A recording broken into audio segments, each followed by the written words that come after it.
You gotta shoot at 60 frames per second. Come on,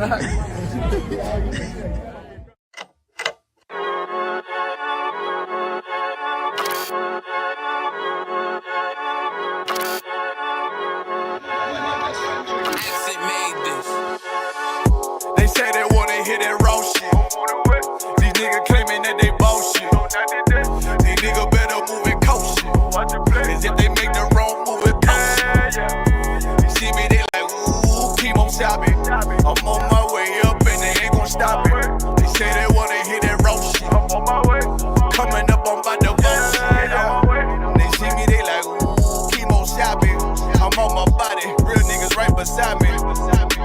Damn right, I brought my army, going up like a rocket, and can't nobody stop me. These niggas garbage, so watch your mouth, boy. Coming all black, slithering house, call me mouth, boy. I'm off the hip like a cowboy. I'm a king, you should bow, boy. Shorty like that, man, you cut up. Nothing I can handle. 144 in the booth, going Rambo. Niggas do you dirty like a stick in a bando. That's why I play the corner like a bum with a banjo. I'ma lead by example. Sabi got this bitch off the hand, got the juice, got the drip, about to hit the bitch with the salt. It ain't rap, it's assault. Can't taste a bitch unless you with the coke. They say they wanna hear that raw shit. These niggas claiming that they bullshit. These niggas better move and coast shit. As if they make the wrong move and coast shit. Hey. One way, one way, one way, one way, one way. Coming up on my I do it how a veteran be. You better than me. I'm Reggie at the edge of the key. It's all money, no honey. Think you settle and see. You locked up, fucked up, and it's back to the streets. It's One West. You can check the residency. I reside with soldiers died on the soles of their feet. Cause there's death before designer. Ain't no coward in me. Cause I'm cold as a bitch's shoulder. You ain't calling a week. Get the cooking on this beat. Hope you like it well done. Got them killers rolling with me and they all red rum. Got you fucking scared some. Hit the banging on this beat till my fucking head numb. Black Glock, red drum, black and yellow Air Ones. Homie, you ain't got a vest. I suggest you wear one. Told these niggas we was going up. They was doing a lot of talking. Now these niggas ain't saying shit. Feeling like a legend in this shit. Lil nigga, I'm past veteran. Never feeling third. Lil nigga, I'm past second. Guns, I gotta have them all like Ash Ketchum. Shotty break a nigga ribs up like his wife left him. We all steppin'. Kill you with kindness cause I'm dead nice. That 5'7" put you 6 feet, not talking height. That judge giving out 5, what you doing life. These hands are rude GPS, a mean right. That's mean right, we build different, you know the vibes. And we stamped it authentic, we notarized. I keep a 144 because I know a cod. Noah's Ark, you know I'm with animals when we flowing by. We back again, no cap, when I'm with Cap again. Yeah, they say they want smoke until we matching them. Everything righteous, so you know when we get back at them, you get hit up with a K, but no acronym. They say they wanna hear that raw shit. These niggas claiming that they bullshit. These niggas better move and coast shit. As if they make the wrong move and coast shit. You see me, they like, ooh, chemo shopping. I'm on my way up and they ain't gon' stop it. They say they wanna hear that raw shit. Coming up on by the bullshit.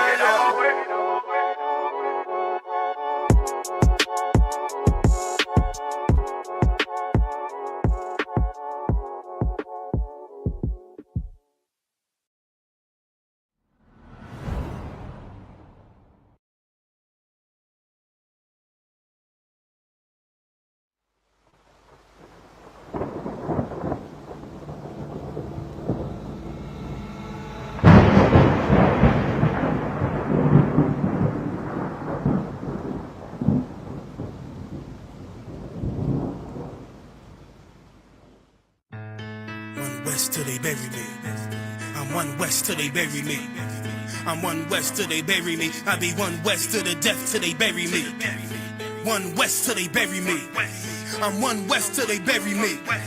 I'm One West till they bury me. I be One West to the death till they bury me. I be One West to the death till they bury me. They ain't scaring me. Rip the soul out of Pharisee. Speaking heresy and get you fucked up apparently. It's like they daring me. I said chill, they ain't hearing me. They ain't listening. Every bar nitroglycerin. Hit your heart, bring it back to start, make you live again. Get them dividends or we start getting ignorant. I be on that soldier shit. I told you shit phenomenal. Nah, but he a domino. So what you suckers trying trying to do. Rhyming comical, guess it's funny until I'm bombing you. Bring apocalypse to them pussy niggas that's popping shit. Team of all-stars, I coach them up like I'm Popovich. Fuck the politics and the lobbyists and apologists. They vagina, so we gon' check them like gynecologists. It's kinda obvious how the situation is ominous. The way I vomit this and regurgitate for the audience. They start applauding this cause the competition is fraudulent. From the era where niggas smoke you up like a parliament. The flow been stupid, shit has gotten retarded since. All the dominance of one West rising to prominence. Cause I be one West to the death till they bury me. I'm one West till they bury me. I be one West to the death till they bury me. I'm one West till they bury me. I be one West to the death till they bury me. I'm one West till they bury me. I be one West to the death till they bury me. I'm one West till they bury me. They want a nigga quiet, mute my maneuvers, but I ride like I got Groupons for Uber. Rhymes hard like they been viewed by Medusa. 9 milli Luger, 17 in the Ruger. Only need a few to sit up in your medulla. Obligata for the regatta, niggas wildin', they win every dollar. They riding by in black Impalas, let the semi holler. A showstopper, been as proper since the teeny bopper. But now I'm doing them off Patron, a premium of vodka. I put extensions on the Glock, modified the chopper. The swore heavy, war ready, and that's worth the mama. No marijuana, say I got the loudest silence on it. When I'm up on it, ain't no rapper do it like I do it. A lot of spitties and writers, but when the heat's on, none of them can get to the fire around with me. And I had them niggas spin like a tire, but down the D, and I'm still dope as a piper. Every bar burn hard like a spoon with a lighter. Fuel to igniter, I'm winning, coming through with the title because U.P.K. I be one West to the death till they bury me. I'm one West till they bury me. I be one West to the death till they bury me. I'm one West till they bury me. I be one West to the death till they bury me. I'm one West till they bury me. I be one West to the death till they bury me. I'm one West till they bury me.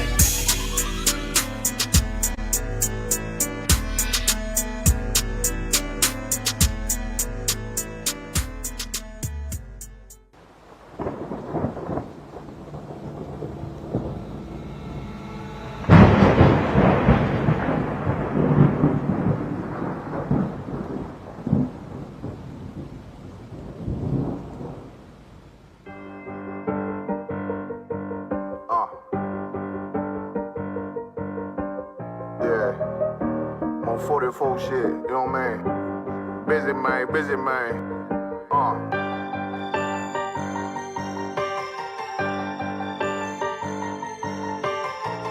Look, when that shit drop, you step all the way on their neck, step on their neck and they head with that shit.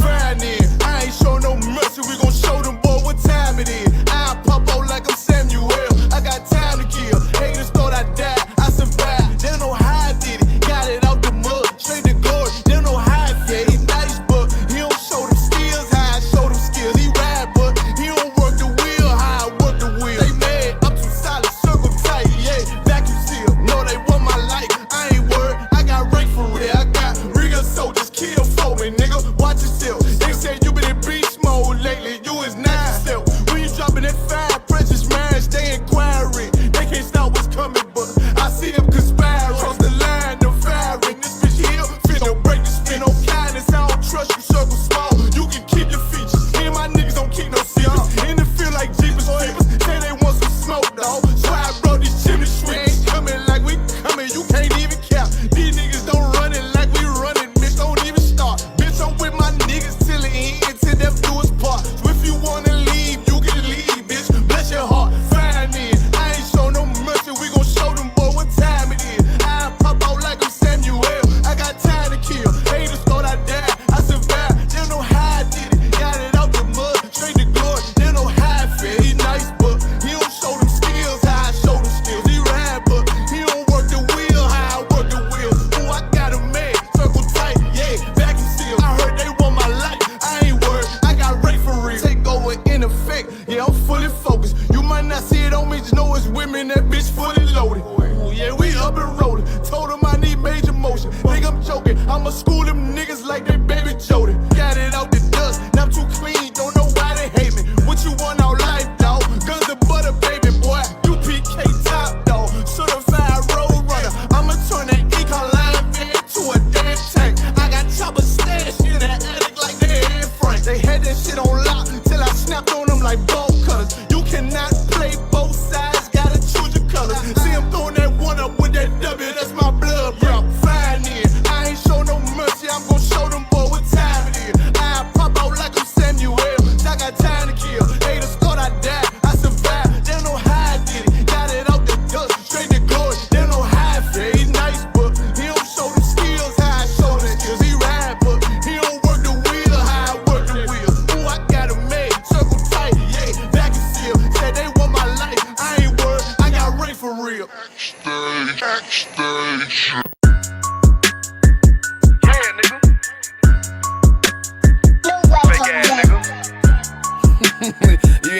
Israelite, bitch, you a gospelite, bitch.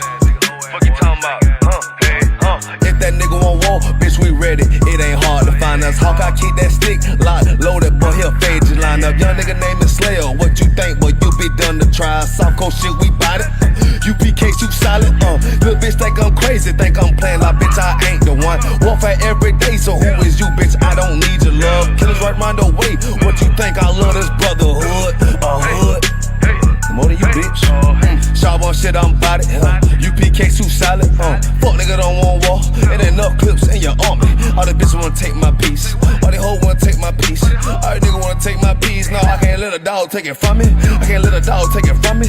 You a hoe study and you dummy. And these bitches really out this bitch walking around like they don't know nothing. And a lame nigga fall for them and get set up for the coins and get gunned down, man down. Shoulda took the time, get a damn no. But I seen the shawty and I show her. She could never get a priest hoeing. You a dirt ass, rust ass neck bitch with that fake ass jewelry. In Tennessee while I'm touring. It's a Tennessee, but she luring. Yeah, that sucker duck bitch ass boy, fuck nigga over that bit muggin'. I say, if that nigga want war, bitch, we ready. It ain't hard to find us. Hawk, I keep that stick locked, loaded, boy, he'll fade you line up. Young nigga name is Slayer. What you think, boy? You be done to try. Soft coast shit, we bout it. UPK, soup solid. Little bitch think I'm crazy.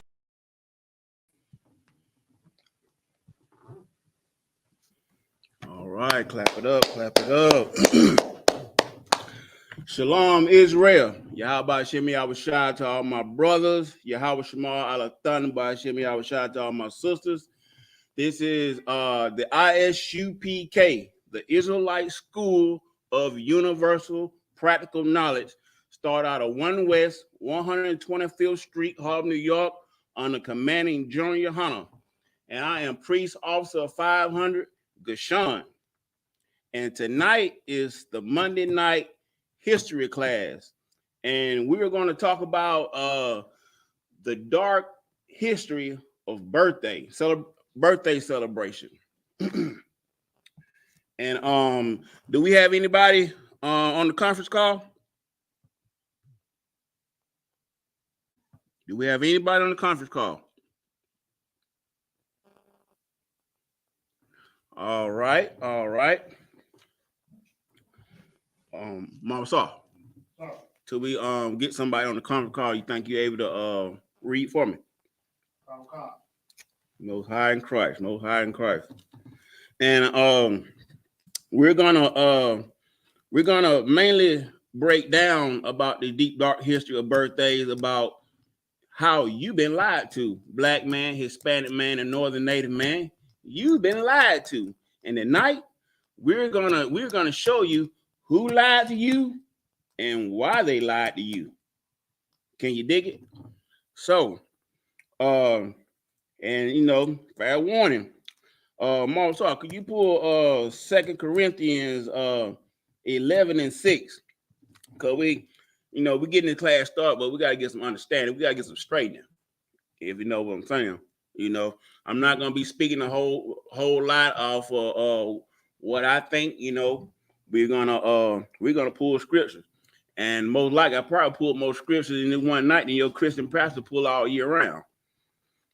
So, Marcel, let me know when you got that. 2 Corinthians 11:6. Go ahead. But though I be rude in speech. It says, though I be rude in speech. We talking about birthday tonight. And I know a lot of you Christians out there, you know, by the masses, y'all love to celebrate y'all birthday. Y'all love self-worship, you know. And I'm going to prove to you tonight how all Christians love themselves more than the Most High God. Just by self-worshiping, you know. And I'm going to say some stuff tonight. Yeah, I know it's going to seem rude, but, you know, anybody that's tuning in, whether you got questions or comments, I would like for you to let's keep it clean. We got to keep it clean. I do not want this class flagged because I want the truth to get out. We're trying to push the truth. No lies. And it's your job to catch me in a lie. It's a challenge. And that's a challenge I'm issuing tonight. Catch me in a lie. Though I may be rude in speech. Go ahead. Yet not in knowledge. Yet not in knowledge. I'm bringing raw knowledge tonight. Though I may be rude in speech, but not in knowledge. Go ahead. but we have been thoroughly made manifest among you in all things. And that's the priest of the prophets of the Most High God here in the I.S.U.P.K. We've been manifested. We call ourselves the home of the truth for a reason, because we're undefeated. Nobody yet has defeated us when it comes to this Bible. Nobody. No fake Israelite group, no scholars up in Yale, Harvard, nowhere. They acknowledge the work that we put in here. And faith without work is dead. And we put in work in here.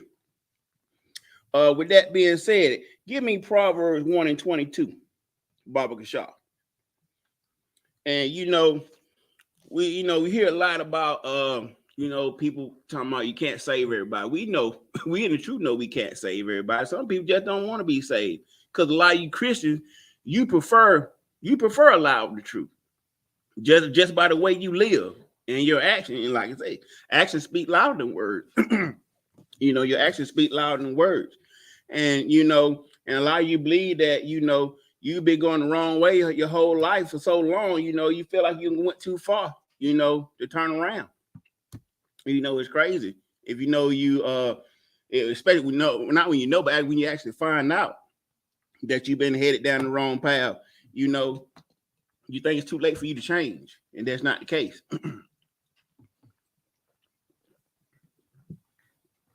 You got that, Baba Shaw?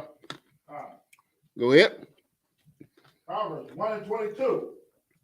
How long, ye simple ones? It says, how long, ye simple ones? Simple in this context is actually saying, how long are you going to be stuck in your same ways and not changing, not trying to change? Like I was just speaking on, you're not living right. And when you finally found out that your GPS is wrong and you're not been living right, you're not been going in the right direction, you refuse to change.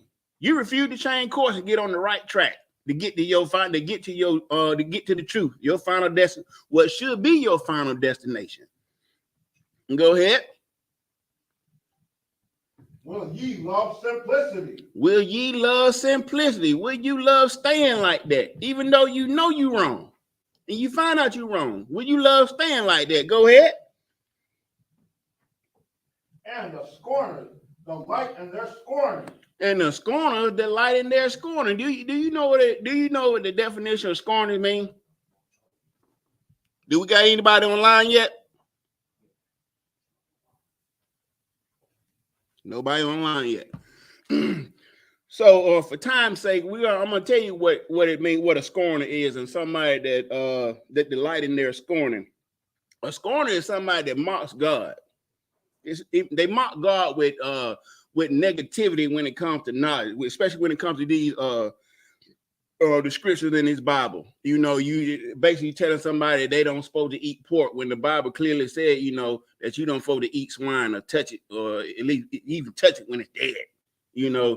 And you thinking you could pray over and make it clean when God already told you it's abomination, or you think it's okay for you to be a filthy homosexual or something like that when what happened in Sodom and Gomorrah, and that's an abomination court to God, and you state that I ain't got no problem with them people. And a lot of pastors and stuff out there, they teach that and they feel the same way. And when nationality and reality that you feeling that type of way, you're not on the same accord with the Most High. The Most High said he feel a type of way about them people, that hate the sin and hate the sin and not the sinner. No, that doesn't fly with the Most High God. That doesn't fly with the Most High God. That what you trying to justify. You trying to justify sin and the people that actually commit the sin.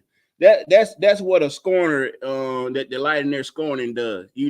They're negative when it comes to the truth in this Bible. And like I said, tonight we're going to talk about the deep dark history of birthdays and stuff like that. I'm gonna, if we have time, I'm gonna start off sharing a few stories in the Bible about birthdays. Hold your peace for a second. We're going to talk about a few stories in the Bible, and toward the end of the class, I'm gonna try to pull up a few news clips to show you how ain't nothing new up under the sun. You know what I'm saying? When it comes to these birthdays and stuff like that. Marcel, can you pull Genesis chapter 40 up for me?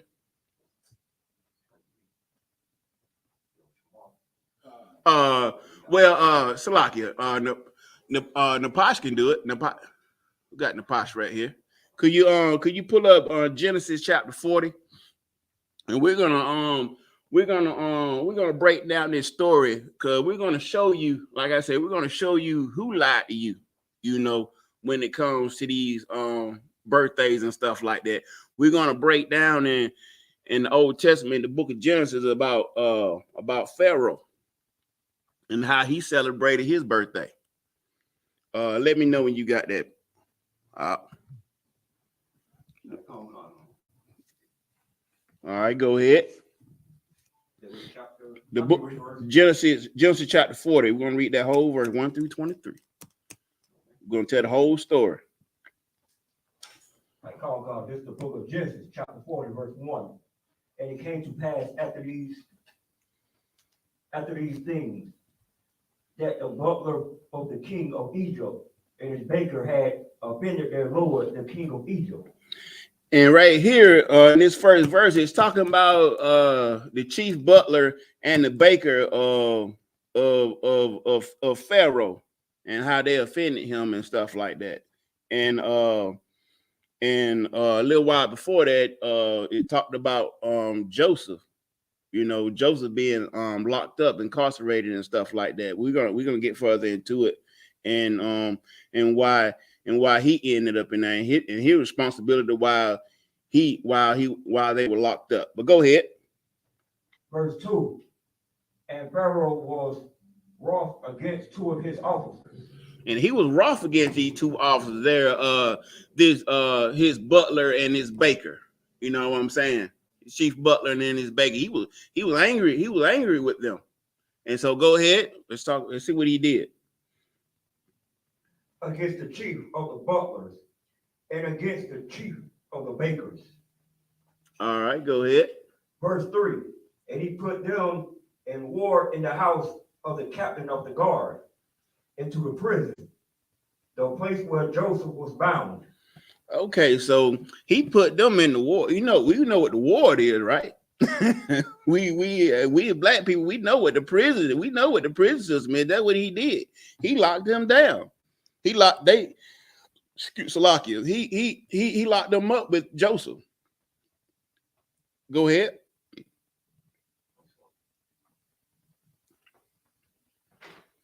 But yeah, he like he said, like the script said, he was wroth with them. He was angry with them. So he put them in lockdown. And we're gonna see what the deal happened when he locked them down. Go ahead. Verse 4. And the captain of the guard charged Joseph with them, and he served them, and they continued a season in ward.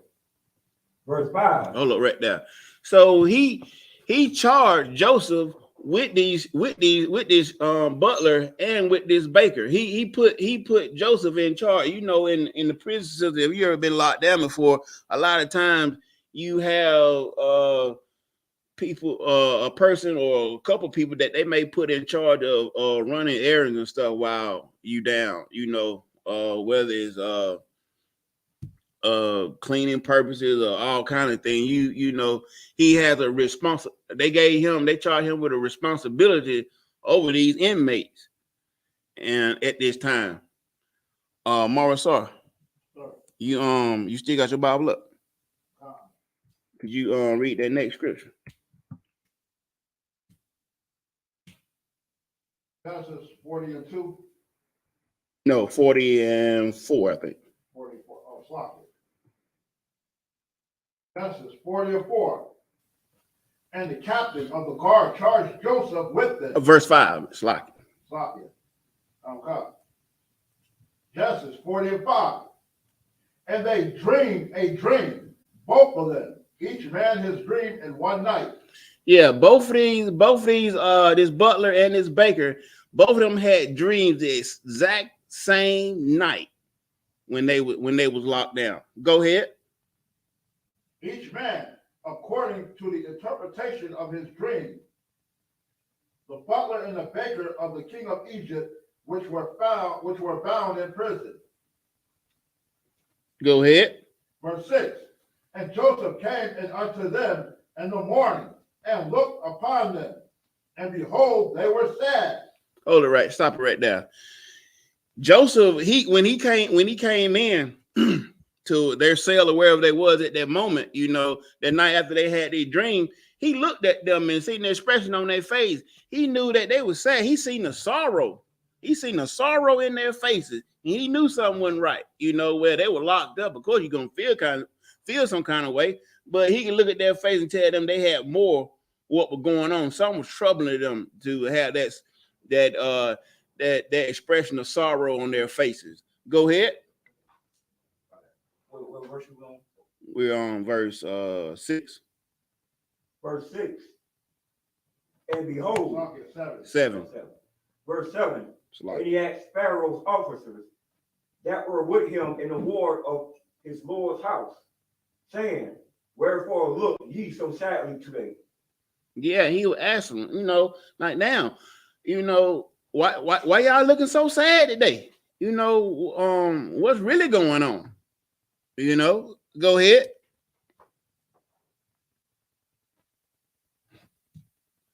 Verse 8. And they say unto him, we had dreamed a dream, and there is no interpreter of it. And Joseph said unto them, do not interpretation belong to the Most High? Yeah, what he's saying, you know, they had these dreams that they didn't, both of them the same night had these dreams that they didn't understand, and they needed an interpreter. And Joseph looked at them asking, like, you know, hell, like, you gonna let the Lord interpret it? You know what I'm saying? And let time reveal itself, and let the Lord interpret the dream that you're having. But let's see what went down. Go ahead.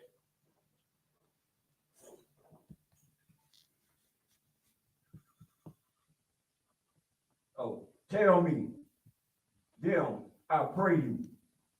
Verse 9. And the chief butler told his dream to Joseph and said unto him, in my dream, behold, a vine was before me. Hold it right there. So Joseph said, well, he took it upon himself to like, hey, go ahead and tell me your dream. Tell me your dream. Let me go ahead and interpret it for you. And start right there when he was talking about the vine. Pick up right there, Baba Kashaw. Who we got?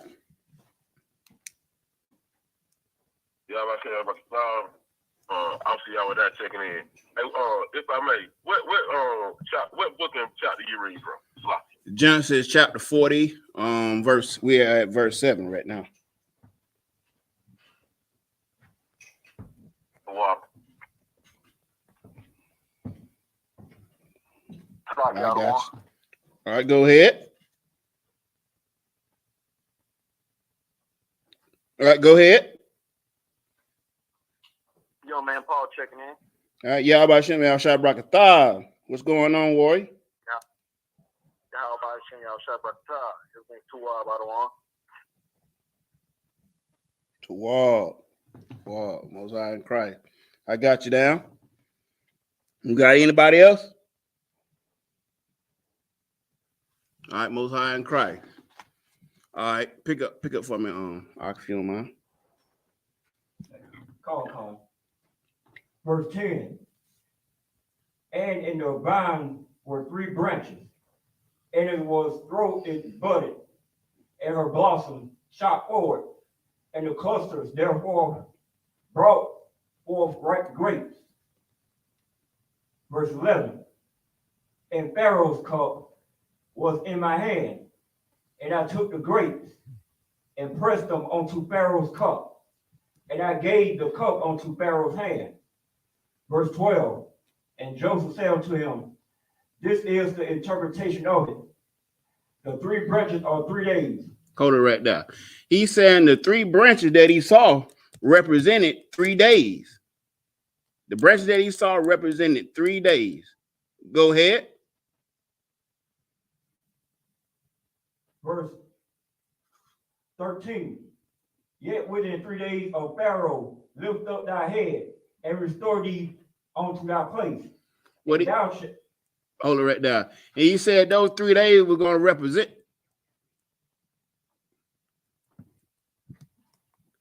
Salakia. Young man Paul. Are you able to read? I will be momentarily out of one. I'm driving, so as soon as I get to a stopping place, I will. Okay, that's the walk. That's the walk. All right, let's pick back up. What you were saying about the 3 days. Your 3 branches or 3 days. Verse 13. Yet within 3 days shall Pharaoh lift up thy head and restore thee unto thy place. And Salakia, what he was saying, in that 3 day period, Pharaoh was going to restore him back to his position. You know what I'm saying? You know, meaning that Pharaoh was going to give him his job back. You know what I'm saying? And he was going to be good. Go ahead. And thou shalt deliver Pharaoh cup unto his hand, after the former manner, when thou was his butler. Verse 14. But think on me when it shall be well with thee, and show kindness, I pray thee, unto me, and make mention of me unto Pharaoh, and bring me out of this house. Hold it. And that's Joseph talking to the butler, telling the butler, you know, interpreting his dream, saying that, you know, in that 3 day period, when you get out, you know what I'm saying, when Pharaoh restore you back to your position, you know, hey, when you get out, speak highly of me. Speak highly of me. So to get me out this hellhole, you know what I'm saying? Because he was in now for a thought pocket, you know what I'm saying? If you read if you were reading chapter 39, it lets you know that, you know, this thought pocket was trying to get Joseph to lie with her. And Joseph was like, you know, he wasn't trying to do that. You know what I'm saying? He wasn't trying to sleep with this thought and marry her. And, you know, he trying to get the hell on, and she snatching on his garment. You know, he had to come up out of it and get the hell on. And what she ended up doing? Crying wolf. She cried wolf until some old man and her husband heard her. You know what I'm saying? And lied on Joe. Like he tried to lie with me. He tried to lay with me and got this brother arrested. You know what I'm saying? But, you know, to stay on topic, go ahead.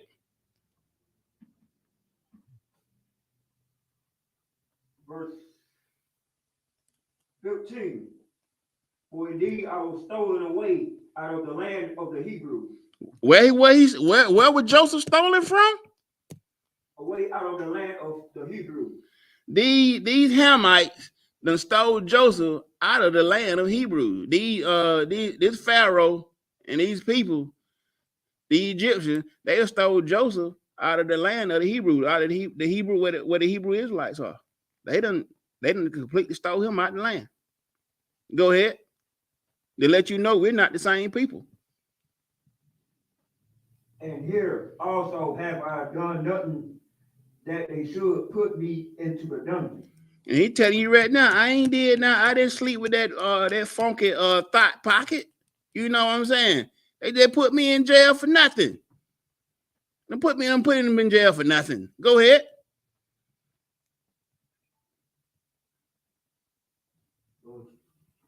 Verse 16.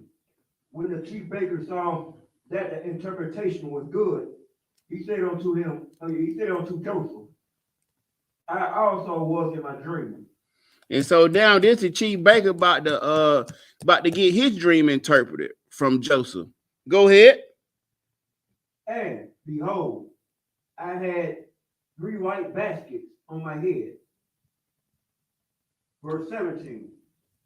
And the utmost basket there was all manner of baked meats for Pharaoh. Yeah, he had 3 baskets on his head with all manner of meats in those baskets for Pharaoh. Go ahead.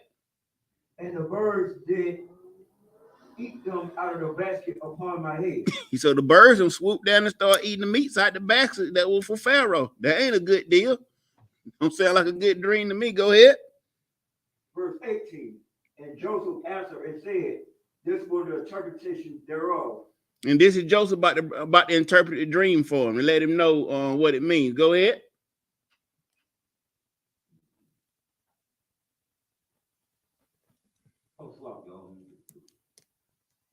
Yet within 3 days shall Pharaoh lift up thy head from thee. He's saying in the same 3 days, Pharaoh gonna lift up thy head from thee. Go ahead. And shall hang thee on a tree. He's gonna lynch him.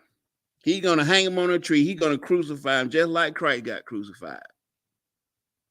Go ahead. And the birds shall eat thy flesh from off thee. And the birds are gonna eat his flesh while, after he's being lynched from him. Go ahead. Verse 20. And it came to pass the 3rd day, which was Pharaoh's birthday, that he made a feast to all his servants. It's Salaki. And it said on this 3rd day, all of them dream about this 3rd day. We're going to go down on this 3rd day. And this 3rd day happened to be Pharaoh's birthday. So let's see what went down. And he lifted up the head of the chief butler and of the chief baker among his servants. He lifted up the heads of the chief butler and the chief baker. He done presented them. Go ahead. Verse 21. And he restored the chief butler onto his butlership again. So he restored the chief butler back to his butlership. You know what I'm saying? To serve him, to serve his Lord. You know what I'm saying? Just like Joseph had interpreted. Go ahead. And he gave the cup onto Pharaoh's hand. And he passed the cup on the Pharaoh's hand. Go ahead. Verse 22. But he hanged the chief baker, as Joseph had interpreted to him. Wow. He hanged the chief butler just like Joseph had interpreted from his dream also. Go ahead. Verse 23. Yet did not the chief butler remember Joseph, but forgot him. And when the chief butler down, that's sad. That is sad as hell. Give me the book of Matthew, chapter 14, verse 1, and hold that. And they go to show you, when the butler got out, you know what I'm saying? When the butler got out, and got restored to his butlership, shit, man, Slocky, he forgot all about Joseph. Joseph told the brother, hey, when you get out, put in a good word for me. I'm in here, being charged over everybody and stuff. Cause anything go down in here, I'm gonna catch it. You know what I'm saying? Good or bad. You know what I'm saying? Anything bad go down, I'm gonna get charged for it. You know what I'm saying? No matter what y'all do, but they got me in here, and I'm in here for nothing. So put out a good word for me. Shoot, when that butler got restored back to his butlership, shoot, man, he forgot all about Joseph. And Joseph was a just man. You know what I'm saying? He forgot all about him. You know what I'm saying? And that's one of the stories that's in the Bible that, I know a lot of you Christians out there only believe in the New Testament, but we're going to break the New Testament down because birthdays in the New Testament too. I'm showing you how ain't nothing newer from the sun. What was going on back then went on in the New Testament, still going on today. And it's crazy that, that we self-worship. That Pharaoh was to do something like that on his birthday, but that's their culture. That's that other nation culture. It's not our culture. Birthday's never been our culture. And the further we go in this class, is the more and more we're gonna bring that out to show you. We're God gave us our culture. We're God chosen people, just like in Deuteronomy 7:6. You know what I'm saying? We are holy people. We're a separate people. God chose us. He didn't choose everybody. So when he chose us, he chose our culture, to follow him, because he hadn't dealt with nobody else. You know what I'm saying? We went for to go pick up the cultures of all the other nations and stuff and start making idols and stuff out of ourselves and stuff like that. You know, we don't celebrate the Most High's birthday. The Most High don't have a birthday for us to celebrate. Nor does Christ. You know, we were tricked by that, thinking December 25th was Christ's birthday, which was a lie. You know, that's Nimrod's birthday. You know what I'm saying? Christ or anybody else, nobody else. None of the Israelites celebrated their birthday. You know what I'm saying? That was just something to keep you from. That was just a stumbling block to keep you from following your God the right way. You got this next story in the New Testament on birthdays. The book of Matthew, chapter 14, verse 1. All right, go ahead. Book of Matthew, chapter 14, verse 1. At that time, Herod the Tetrarch heard of the fame of Yahushua. This is the story of Salakia. This is the story of Herod. You know, Herod was an Edomite. You know, he comes from the lineage of Esau. You know what I'm saying? And Herod was a crazy king. You know what I'm saying? He was real jealous. You know, paranoid. You know, he was paranoid like somebody on drugs 24/7. You know what I'm saying? He was so worried about somebody else becoming king or something. He wanted to be the only king. You know what I'm saying? So he was a real nutcase. You know what I'm saying? Go ahead. Playing tricks on him. Yeah, his mind stayed playing tricks on him. Like he was always tripping. Like he was on some acid or some meth or something like that. That's the type of personality that he had. You know what I'm saying? He had that of a opioid fiend. You know what I'm saying? He was never at no time in his right mind. Put your phone on mute. Yeah, he stayed on paranoia. You know what I'm saying? Mama Saw, could you pick up the book of Matthew, chapter 14, verse 1? Matthew 14 and 1. At that time, Herod the Tetrarch heard of the fame of Christ. It's in this time period, Herod, he hadn't heard of Christ. You know, he don't heard about Christ being baptized and stuff like that. You know, and he knew the reputation of Christ and what the reputation what Christ had back in this time. Go ahead. Verse 2. And he said unto his servants, this is John the Baptist. He is risen from the dead. And therefore mighty works do shew forth themselves in heaven. Yeah, and we all know John the Baptist to be a wise man. You know, John the Baptist had plenty of knowledge. He had plenty of knowledge. You know what I'm saying?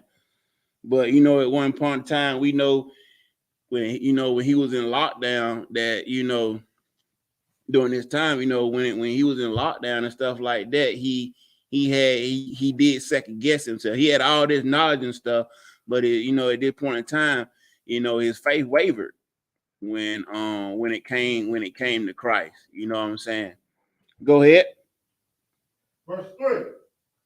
For Herod had laid hold on John and bound him and put him in prison for Herodias' sake, his brother Philip's wife. Yeah, and see, Herod had bound him. He had done locked him up. You know what I'm saying? Because of Herodias. You know, Herodias was his brother Philip's ex-wife. You know what I'm saying? And she the one that had John get locked up. Same way how I was breaking to you down before the birthday of the first that Pharaoh, when I was talking about how Joseph got locked up by the funky female dog. You know what I'm saying? She cried wolf and set him up or whatnot. The same type of funky female dog, a dusty female dog, hemmed him up, messed him up, so to speak. You know what I'm saying? And had John the Baptist locked up. all because John the Baptist, he was 100. He kept it a buck. You know what I'm saying? He didn't sugarcoat a thing when it came down to telling things like it was, and you know, and all he had told the funky dog was that, you know, you can't marry your husband, your ex-husband brother. You know what I'm saying? You can't do that. And she done got mad as hell at this man just because he's saying that the man can't marry his brother's wife. I mean, the truth hurt that bad? Evidently so. You know what I'm saying? At that Christian mindset, you know what I'm saying? Hate correction. A Christian hate correction. They can't stand to be corrected. You know what I'm saying? They prefer a lie over the truth any day. You know, they don't want to hear the truth. A smooth lie feels so good to them. You know what I'm saying? Go ahead. Verse 4. For John said unto him, it is not for John said unto him, it is not lawful for thee to have her. Yeah, Salaki. See, and this is what I was talking about right here. All he said it was that it's not lawful for this man to have you, to wife you up, because you already been with it, brother. You already been with it, brother. So you know you can't. No, you can't. He can't have you. He cannot have you. Go ahead. Verse 5. And when he would have put him to death, he feared the multitude, because they counted him as a prophet. Yeah, he feared the multitude, you know, because you know he was a prophet of the Lord, just bringing out the truth, and you know, so you know he didn't want to die, but you know he wasn't gonna fold when it came down to the truth and telling it like it was. Give me the book of Mark, chapter 6, verse 17. You know what I'm saying? Because back then people that didn't follow God were cutthroat. You know what I'm saying? They didn't mind putting people that was, you see how they did Christ. They didn't mind putting people to death that was hindering their lustful and sinful lifestyle. You know what I'm saying? They back then they wanted to lean to their own understanding like any other sinner. Any other sinner out here want to do whatever they flesh tell them that feels good. Whether sleeping with your brother's wife or eating something that's unclean and unlawful, you know, or breaking into the God law, statute, and commandment. You know what I'm saying? And see, like I said, God dealt with us. You know what I'm saying? You got that for me? Oh God. Mark 6 and 17. For Herod himself had sent forth and laid hold upon John, and bound him in prison for Herodias' sake, his brother Philip's wife, for he had married her. Yeah, just going in deeper detail, you know, just stating that, you know, he ended up marrying his brother's wife and stuff, and you know, it was in their feelings about it, especially her. She was in her feelings about it. She didn't want nobody telling her right from wrong. She did not want nobody telling her right from wrong. You could take it that she was rank chasing. You know what I'm saying? She was chasing rank. You know what I'm saying? She wanted to be next to the king. You know what I'm saying? she wanted to be next to the king. You know, you got women out in the world like that. You know what I'm saying? You just got women out in the world like that, you know. And when it comes to these women, like the Bible say, paraphrasing in the book of Ecclesiastes, that you know, wicked, you know, little wicked is that wickedness that than the wickedness of a woman. You know what I'm saying? A woman can be wicked, man. One wicked woman can destroy a whole kingdom or a whole nation. For a fact, one wicked woman got just that much power. She could do that. She could do that. She got just that much power. Raw destruction. You know what I'm saying? When she get in her feelings. You know what I'm saying? Go ahead. Mark 6 and 18. Yeah, Mark. Mark 6 and 18. Okay. Verse 18. I got it. Well, Mark chapter 6, verse 18. For John had said unto Herod, it is not lawful for thee to have thy brother's wife. Verse 19. Therefore, Herodias had a quarrel against him and would have killed him, but she could not. Stop it right there. And see, this was Herodias saying, you know, having a quarrel and got into an argument with this man just because he done told her the truth. The truth hurt. Done got to argue with this man, and she was so mad with him, and she could have killed him. She would have. She would have killed that man. All because he just told her that he didn't jump on her, didn't steal nothing from her, nothing. This emotional woman done got in her damn feelings, you know what I'm saying? And went the hell off and done got this man locked up.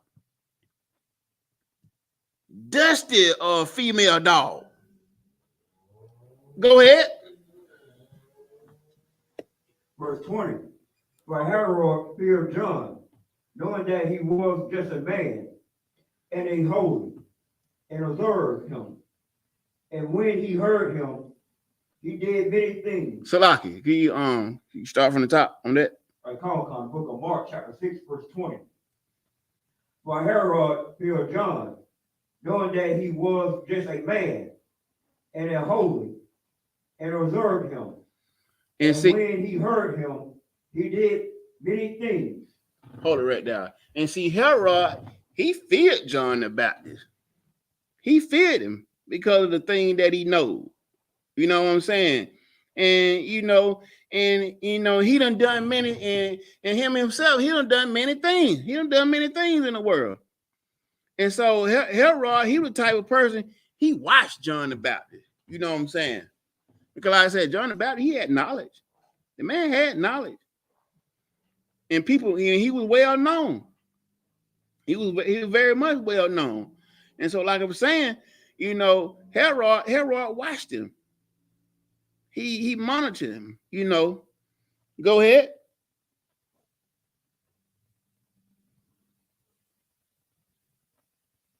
And when he heard him, verse 21, and when a covenant day was come, that Herod on his birthday made a supper to his lords, high captains, and chief estates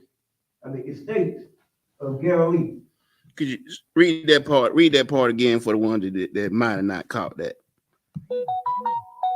And when a covenant day was come, that Herod on his birthday made a supper to his lords, high captains, and chief estates of Galilee.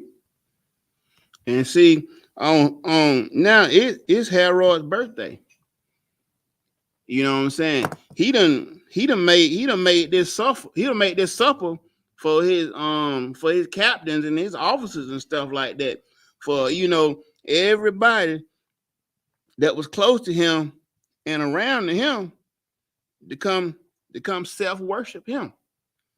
And out of all these scriptures that we done read so far, that to show you Christians out there, all this has been about self-worship. The Most High ain't been in none of these conversations. Ain't none of these scriptures about worshiping him. All this pertaining to self-worship. You know what I'm saying? And that's what we're going, that's what's going on with him, sidebar for a second. I remember back when I was celebrating my birthday in the world, you know what I'm saying? Back then, I can think back when I, 21, one of my biggest 21, when I turned 21, that was one of my biggest Biggest part, and I threw the part of myself, because that's how we operated in the world. You know, hell, I would literally go out and buy a whole ounce of weed. I would go out and buy 2 kegs, 1 keg of Southpaw, 1 keg of goddamn Bud Light, liquor, cases of cigar, about almost $300 worth of meats and stuff. You know what I'm saying? And everybody come through. Hey, it's my birthday. Worship me. That's what was going on. That's what a lot of them do. When nobody bringing me no birthday gifts and stuff by now, I was furnishing everything just so everybody can come self-worship me when I was in the world. Now, I didn't know no better. You know what I'm saying? I thought it was a thing to do. Thank God that didn't nobody get DUIs or get killed or nothing like that. That God gave all the grace and mercy. You know, you Christians like to talk about that a lot, you know. And, you know, a lot of it was spared. And I'm glad he did give us grace and mercy long enough for me to catch on to realize what I was doing when I was out in the world. Like, stop this. Stop it. That's repentance when you don't do that type of stuff anymore. Say the comfort down. Huh? The comfort's called down. So y'all got said. Oh, it's Salakia. Get it back up. You are the first participant on this meeting. Please hold while we wait for others to join. All right, I got it back up. Salakia about that. But yeah, I'm thankful for the Most High God gave me that grace and mercy for me to not participate in that and have others coming under me to help self-worship me in those times. Because God knows, man, if anybody had got hurt, in any kind of way, I don't know what I would have done myself. You know what I'm saying? It would have took a toll on a person like me, knowing that, I done influenced this and this was the result and stuff that came behind it, behind something like that. Salakia. So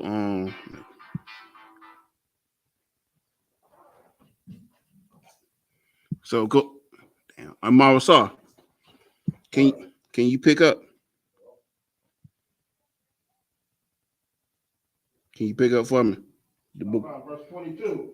Mark 6:22. And when the daughter of the said Herodias came in and danced and pleased Herod. Hold up right there.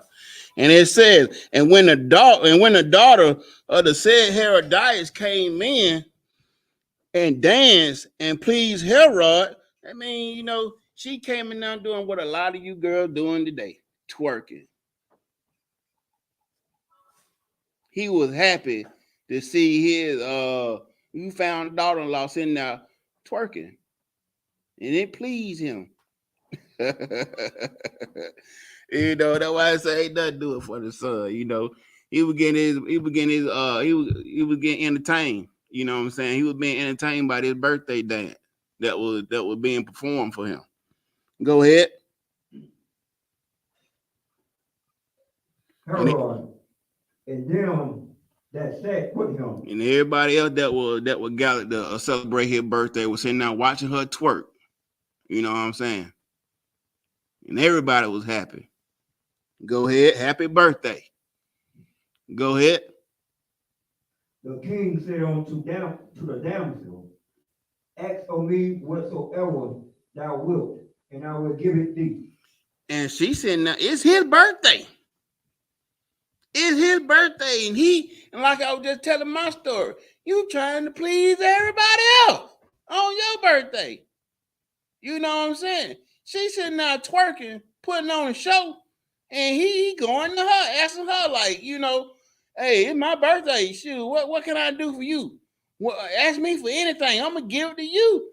You make it make sense. It's your birthday. Let's see what went down. Go ahead.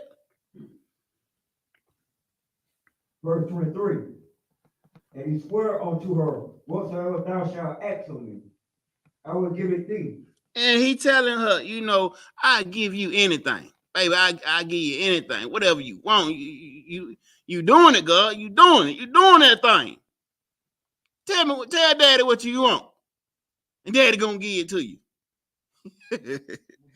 And daddy gonna give you what you want. Okay, daddy. Go ahead.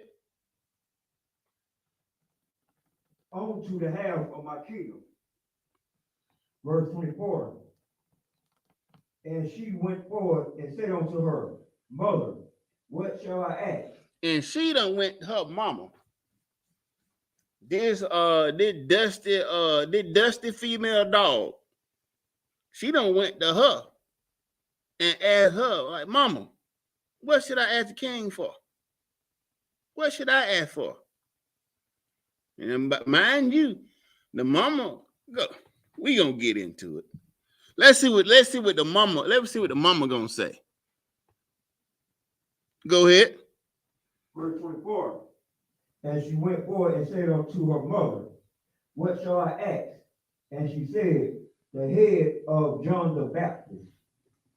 This dusty dog done told her daddy to ask for John the Baptist's head. Because like the scripture said, she was so mad that when she would argue with him, just because she told him, she couldn't have the man brother, you weren't supposed to do that. She wanted to kill him then. But she knows she couldn't do it. So, doing what a wicked woman in the earth would do. You know what I'm saying? Let's make a deal.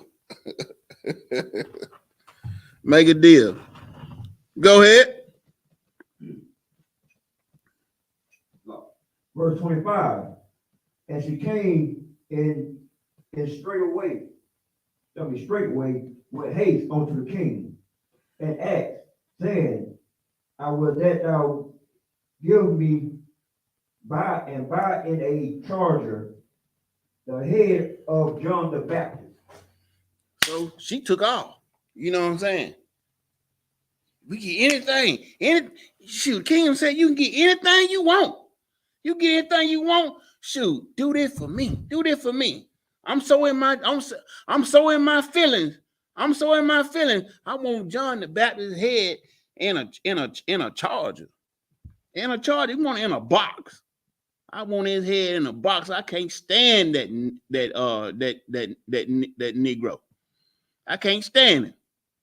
She was just that mad, she was holding that grudge. Just because that man told her the truth, like all these other Christian women out here. That's why we speak so down on Christianity, because we want you to denounce it. You know what I'm saying? We want you to cast that mess away and just follow God. Follow the order of God, the Most High God, Christ, man, woman. We want you to follow God's order. Follow that order and follow the law, statutes, and commandments. That's all you have to do. Don't defy the order. Don't defy the order. Now, this dusty dog right here was carnal as hell. She was carnal-minded. All of her feelings. This man hadn't abused her, hadn't did nothing to her. Hadn't did nothing to her, but told her the damn truth. And she just went off and said she wanted this man head in the box. And so many of you Christian women like that today. You will call the police on a man for a little nothing. Knowing the slave patrol, knowing these people hunt us day. They hunt our steps. Like the scriptures say. They want to kill us. They looking for any reason to possibly kill us. And you calling on devils for help. Well, I mean, what more can you expect?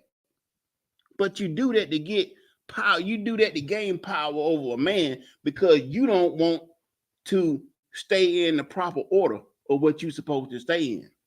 And that's under a man. No woman has the authority to be over a man. No woman. It wasn't designed to be that way. But you would make a contract, you would make a verbal or a written contract with a devil just to gain power over a man. Right. Just defiling the Most High God's order. And you throw everything out of whack and you put people's lives in danger.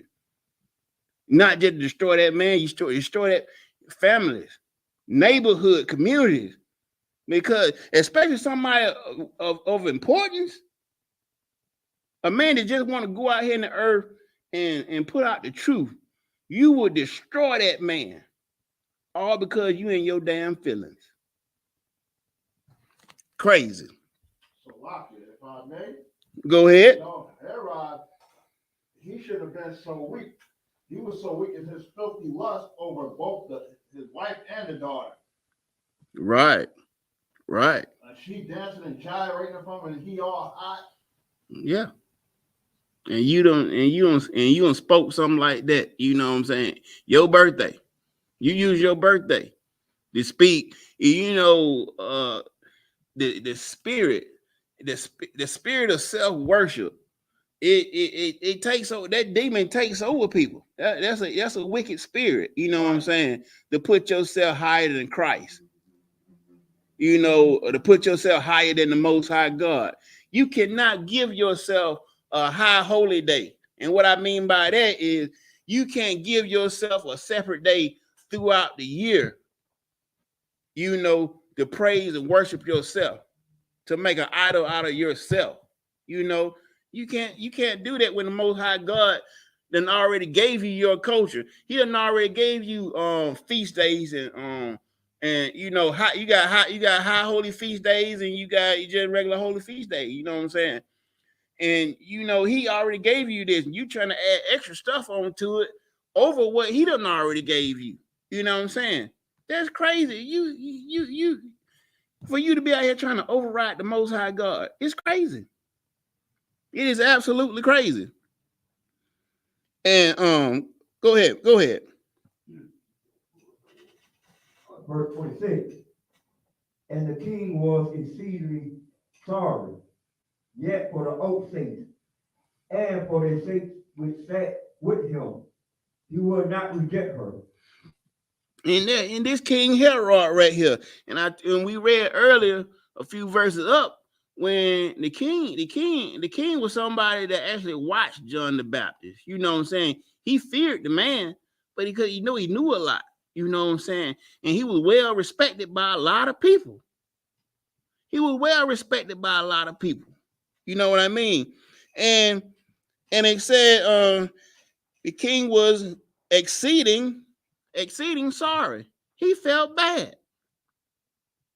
He felt this heathen, this psychotic heathen felt bad because he actually was beheading one of the people that he actually looked up to. Even though he was king, he still looked up to John the Baptist.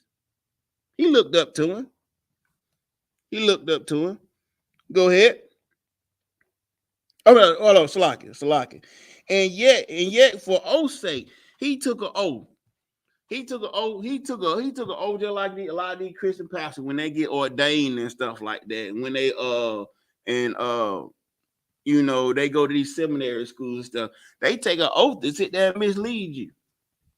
You know, to teach you a colonizing doctrine. You think a Christian pastor will read these scriptures that I'm reading to you right now? It ain't no way in hell a Christian pastor in any Christian church will read these birthday scriptures out to you in church. They let you know how wicked birthdays is, because that bad person, I'm trying to keep it clean, that bad person that's behind that pulpit in that church, he said he worship his dang self. He celebrate his birthday. He don't want you to know how wicked birthdays and stuff like that is. So he's not going to tell you the history on it and what people were doing on their birthdays and stuff back then. They were killing Hebrews. They were killing Hebrew Israelites. They were slaughtering you. And don't you see that same trend that go on to this day? If I have enough time, I'm gonna read a few news clips and stuff to you to show you how the same stuff going on today. Don't think that ain't nobody get killed on your birthday that it's okay. No, it's not okay. You Christians talk about grace and mercy too much. You know what I'm saying? But when the Most High God get fed up, he get fed up.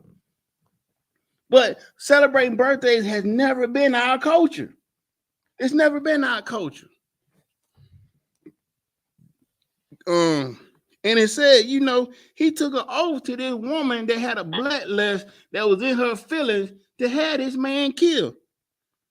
And it said, you know, for their sake, we sat with him, and that, you know, for all the people that would celebrate his birthday with him, his officers, his captains and stuff, the chiefs and stuff that was their own land and stuff, all the important people, you know, in that city and stuff that was, you know, that was in attendance to this birthday party and stuff, to show off in front of them. We always talk about how your word is your bond, you know, about being a man of your word.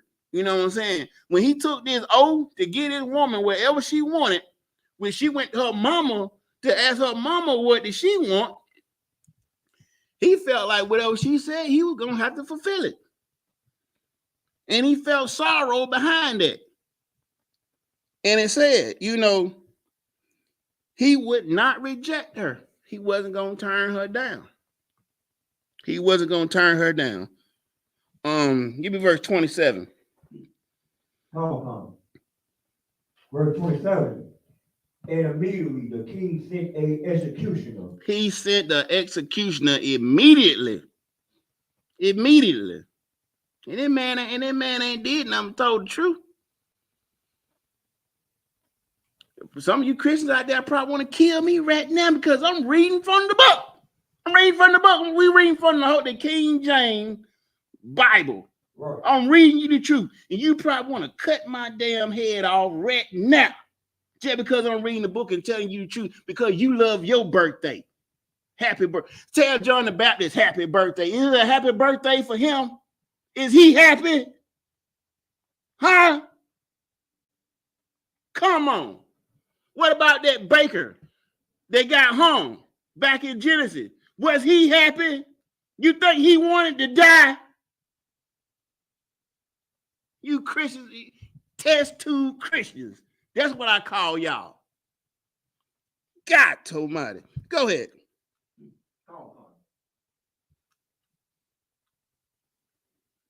Verse 27. And immediately the king sent an executioner, and commanded his head to be brought. And he went and beheaded him in the prison. The executioner went and cut this man's head off in his cell and brought it back to him. All because this man told the damn truth. He told the truth. That's all he did. Told the truth. He ain't committed no sin. Then rape, rob, murder, nobody. Nobody. All he did was told the truth. Happy birthday. Go ahead. Verse 28. Verse 28. And he brought his head in a charger. He brought his head in that box, just like that mama had asked for. Go ahead. And gave it to the damsel. And gave it to the little girl. And the damsel gave it to her mother. She the one got the birthday gift. Happy birthday. It's the king's birthday. She got a box with this man's head in it, and y'all love y'all water baptism so much. Take me to the water. Right. Take me to the water to be baptized. Happy birthday. And we look at y'all crazy for wearing cross. I mean, oh my goodness. Well, that scripture something said where it's pressure make a wise man mad. They ain't mad about this. Not one. They ain't mad. Right. They ain't mad at all that they being lied to. And they pastors and stuff the one that lying to them. Teaching them to follow this Egyptian culture birthdays. And we know America is the daughter of Babylon, that this is the second Egypt. They brought Egypt over here. Right. You see all the monuments, the obelisks and all this stuff, the slavery, the captivity that we was in, they brought all this stuff over here to America. And you pledge your allegiance to this stuff. Why you think so many Christian churches have American flags and stuff in their churches? They don't pledge their allegiance to God. They pledge their allegiance to damn America, to these colonizers. You know?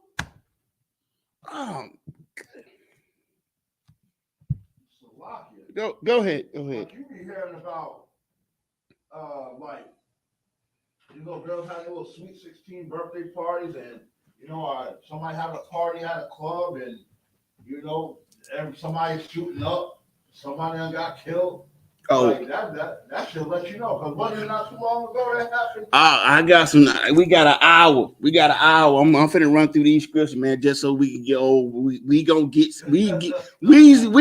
to get into it. We about to get into it. Atlanta, dirty Atlanta. We gonna get into that. We got to. I just want to bring out these scriptures and stuff to let these people know. Hey, what's going on back then? Still going on today. Still going on today. Let's get to these scriptures so we can get to these new clips. Go ahead. Verse 29. Verse 29.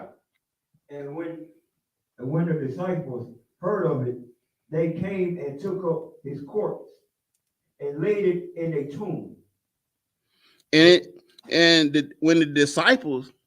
When Christ's disciples and stuff heard of what happened to John the Baptist, you know what I'm saying? They came and got his body. You know what I'm saying? The mama got the head. They just took the rest of his body. That's all they had.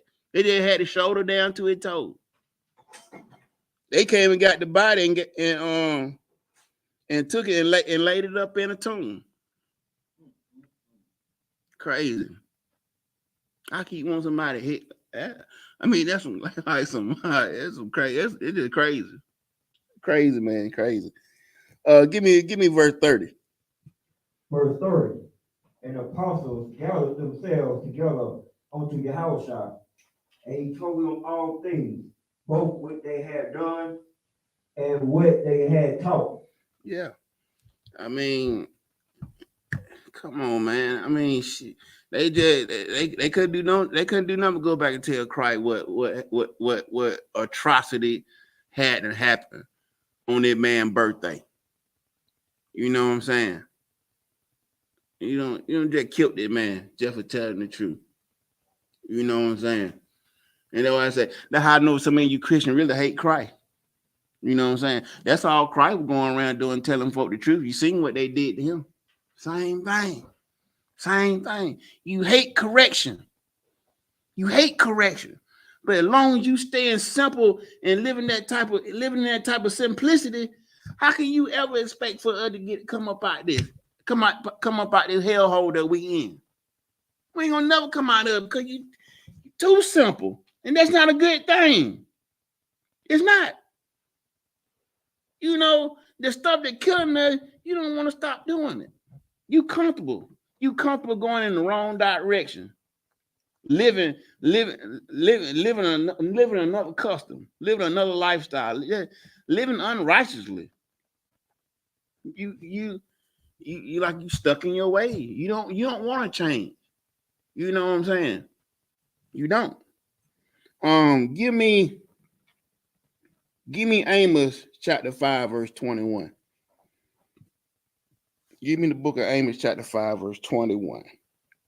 You know, we got to leave these other nation customs and stuff alone. You know, their culture. We could take over this thing so quickly if we just mind our business. And we just mind our business and practice our culture. Ain't none of this stuff happen at none of our feast days. The Passover. Anybody head get cut off at the Passover? Anybody get anything like that? Did anybody get hung at the Passover? No. Nah, not the feast of first fruits. Didn't nobody get killed. Didn't no fights and nothing break out. Didn't nobody get to arguing. Didn't no women go around that lying on none of the brothers and stuff like that, trying to get them locked up. Didn't none of that stuff happen at none of the Most High feast day that we celebrated, because we kept our culture. You know what I'm saying? We do that. We do this, and we try to get you to come participate and see it for your own self.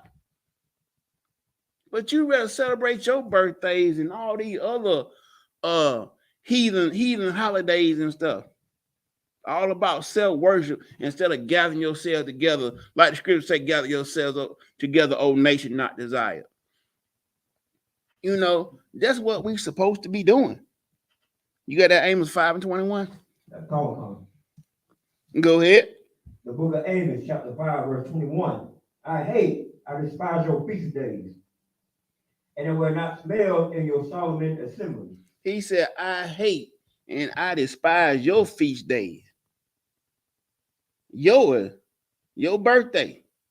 When you cooking on the grill or you going out to eat or whatnot, you know, God despised that type of stuff. He don't smell that food, and you praying over and stuff like that.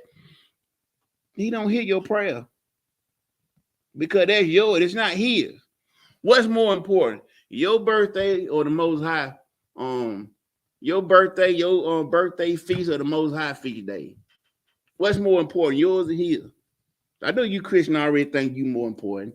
We already know the answer. That's why I'm sitting up here right now teaching in class. That's why my brother be up here every day teaching you, because you feel like you more important, leaning to your own understanding, worshiping yourself, and worshiping the oppressor. You can't drink out of a cup of devils and the cup of the Lord. You can't drink out of both cups, but you choose to drink out of the cup of devils. You know what I'm saying? Go ahead. Verse 22. Now ye offer me burnt offerings and your meat offerings. I will not accept them. I don't care if you eating steak. You call yourself eating something lawful. You got you a nice steak or something like that for your birthday and stuff. Mohai don't care. You ain't doing that for him. You ain't doing it for him. He don't give a damn about that. He don't care. All he care about is his and what's his. You know what I'm saying? That's all. All he care about what we're supposed to be doing. He only cares about righteousness. And there's nothing righteous about celebrating your birthday or celebrating somebody else's birthday. Damn your birthday, your parents, your children, your friends, all of them. Forget their birthdays. Stop doing it. And stop celebrating all the other heathen holidays and stuff like that. You're supposed to celebrate feast days, not holidays. You can't find holidays in the Bible that you're supposed to be celebrating. Could you get me a water or Coke or anything? You're not supposed to be doing it. You know what I'm saying? You think the Most High gonna sit there and care about what you got going on more than what he got going on? It doesn't make sense. You think he's supposed to just change for you when he already got what's late? He already got what's supposed to be already laid out. This Bible, the Holy Bible, is the Black Hispanic and Northern Natives book. It's our blueprint. It's what we're supposed to be following. You know what I'm saying? Everybody got a story in here. You know what I'm saying? You can't get on no social media platform unless you see happy birthday, happy birthday, happy birthday. All these happy birthday. There's a lot of people out here not happy. The water. There's a lot of people out here are not happy. You know what I'm saying? And in that not being happy, there's a lot of people that are not mad. That's the crazy part about it. And we're gonna touch it. We're gonna touch on that. We're gonna touch on that a little bit later on too, about how being sad and not mad is really destroying us and really affecting us. You know what I'm saying? Go ahead.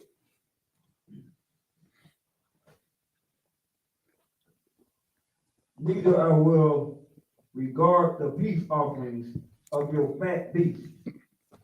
He is not accepting your burnt offerings, none you cooking on that stove, or none you cooking on that grill. He ain't accepting none of them fat beasts that you eat, especially that pig, that swine. He is not accepting none of that. And the one that like to go out there to Red Lobster, think you eating some exotic and stuff for your birthday, they doing it up. Somebody doing it up for you. Oh man, sin on top of sin on top of sin. You self-worshiping and still eat unclean stuff. But you call the men the I.S.U.P.K fruitcakes. We crazy. According to God, y'all crazy. Simple. Scorners. You know what I'm saying? Somebody try to tell you right. And look, you mock God. And the book got the laws, statutes, commandments, and that's why we tell people we don't give a damn about your college degrees and stuff like that. That stuff means nothing to us. You don't have a degree in this Bible because you don't understand it. You don't understand it. You know what I'm saying?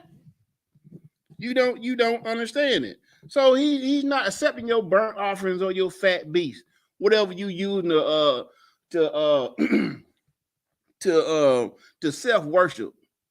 He's not accepting any of that stuff. Go ahead. Verse 23.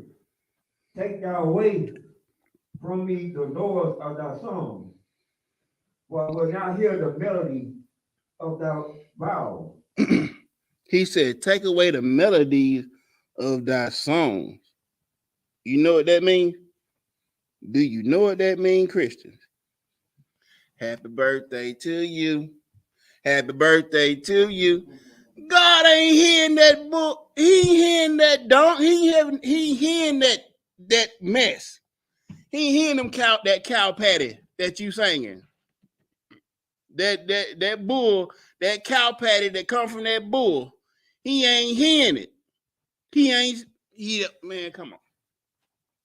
Make it make sense. We ain't making this up. We read straight from the book. How many of y'all like to eat at that restaurant called Ryan's? You know what I'm saying? It used to trip me out that, sometimes we go in there, it became comical because some people, they would go, family come in there on a Sunday or something like that, eat dinner and stuff, and you have another family member or somebody or a friend or something, go out there and tell folks up there, hey, it's such and such birthday at that table over there. You know what I'm saying? And folks be saying that, say, well, it don't even be nobody's damn birthday. They come over there. 1, 2, 1, 2, 3, 4. Happy birthday. Wish you very well. Go. It used to be a trip. God said he ain't hearing none of that stuff. Happy birthday to you. God ain't hearing none of that BS. You ain't doing nothing but pissing him off. That's all you Christian doing. That's all you doing is pissing him off. You don't put nobody else before him. When you celebrate your birthday, you are putting yourself before the Most High God. You completely bypass and jumping over Christ, and you putting yourself over the Most High God.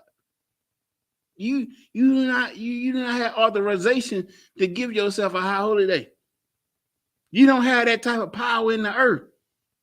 But just because you lean to your own understanding, bad things come behind that.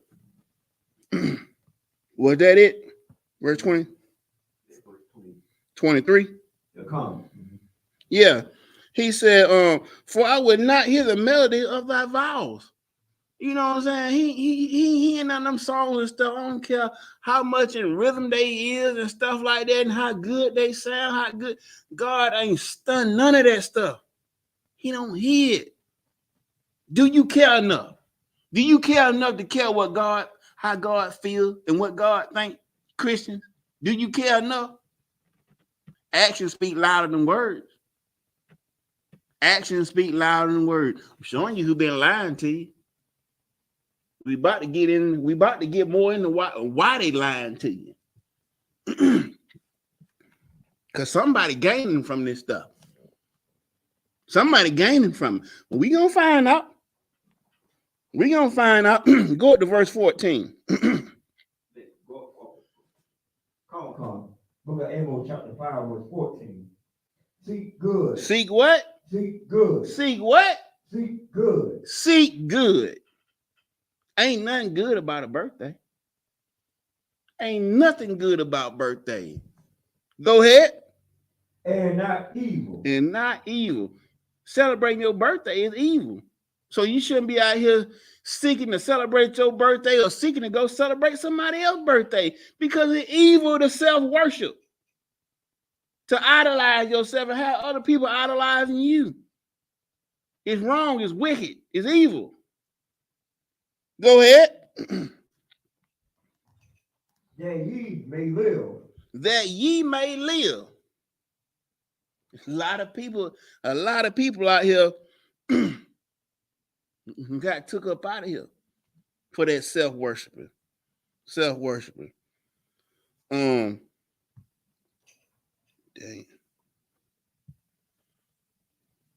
A lot of people out here that got took up out of here just because of self-worshiping, you know. And that's what I mean about us pushing this truth and stuff out here. You know, thank God for commanding John Yahanna. You know what I'm saying? Right. For you know, keeping that sword, holding that sword. You know what I'm saying? Staying steadfast in that truth, guiding a lot of other brothers and sisters and stuff. You know, showing keeping us on the right path and helping others that looking to be on the right, to get on the right path. You know what I'm saying?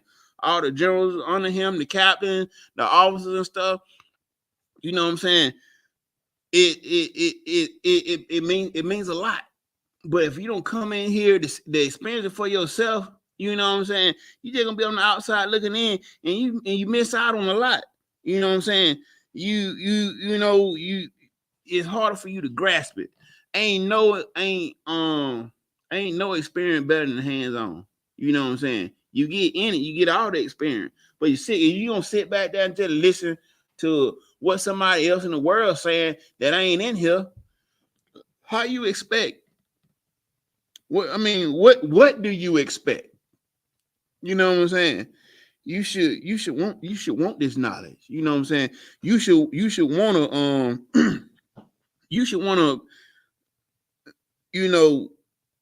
meet your full potential.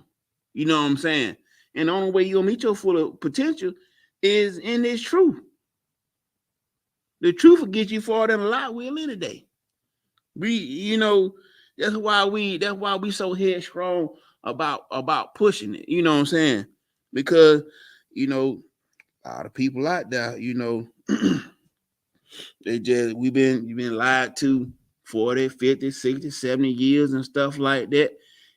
To the point is, you learn this lie and you just passing these lies down from generation to generation and generation.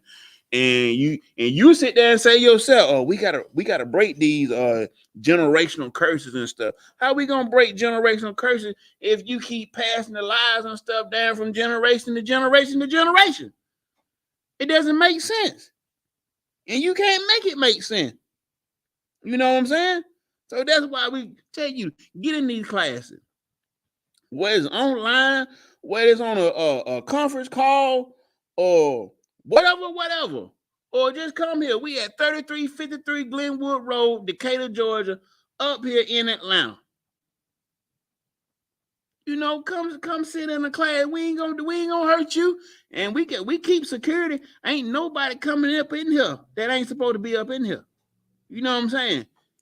You don't have to worry about the stuff that the Christian church had to worry about. You know what I'm saying? And just hold that Amos 5 and 14 for me. And I'm gonna read a news article that came out last year on August 11th. About this 19-year-old they got killed during a birthday party. at a short-term rental, in Atlanta. You know what I'm saying? And it states that Atlanta, in Atlanta, Georgia, police say young man was gunned down at his own birthday party overnight. Investigators are still trying to piece together what happened, but say this party was taking place at a short-term rental property in the 1300 block of Lakewood Avenue in South Atlanta. They say several people were celebrating their birthdays together when gunfire suddenly erupted inside the party. When officers arrived, they found a 19-year-old male who had been shot. He was taken to Grady, where he later died from injuries. No one else was hurt, but police say they believe the gunman is a teenager and they are questioning one person of interest. Now, it's crazy now. Who can you blame for this? Chris say, "Oh, don't point the finger, don't point the finger." They don't want you to point the finger. But like I say, we blame the churches. Because the church is for to be head of the community, am I right? Right. We blame the church because it should have been their job to tell the truth, but these pastors of they follow the devil. Ain't no truth in them. Ain't no truth in them. If we would have pushed this truth, telling these people, look, you don't supposed to celebrate your birthday. Get what? Gunfire wouldn't erupted up in this party where all these people were celebrating their birthdays at the same time. This little 19-year-old boy would have never had to get shot and died. You know what I'm saying? And it's crazy. And it says, police say the circumstances of the shooting are still on the investigation. Like I said, there's an old clip. I don't know what the investigation is right now on this particular one, but I'm just reading you certain news articles and showing you how birthdays are being celebrated. It was a birthday celebration. And it says, CBS 46 spoke to neighbors who said the gathering was small and relatively quiet prior to the shooting.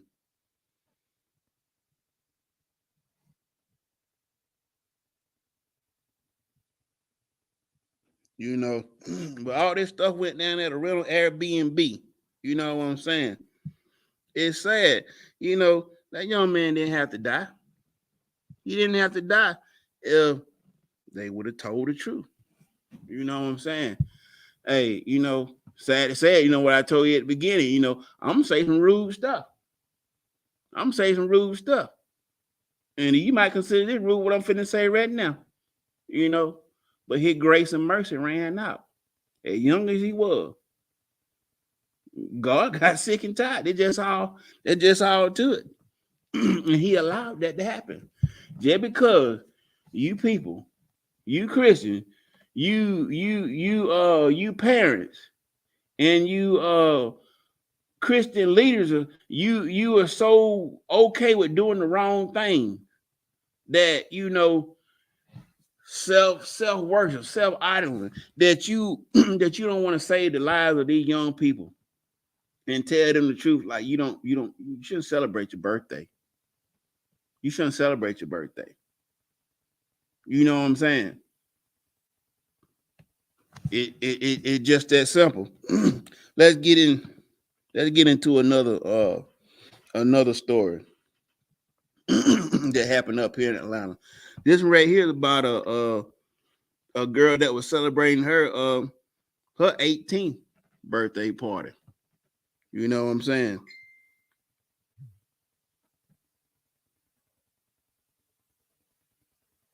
No, Salakia. This wasn't Atlanta. This one right here was Memphis. This right here was in Memphis. And it was kind of crazy to me when I first heard it. You know what I'm saying?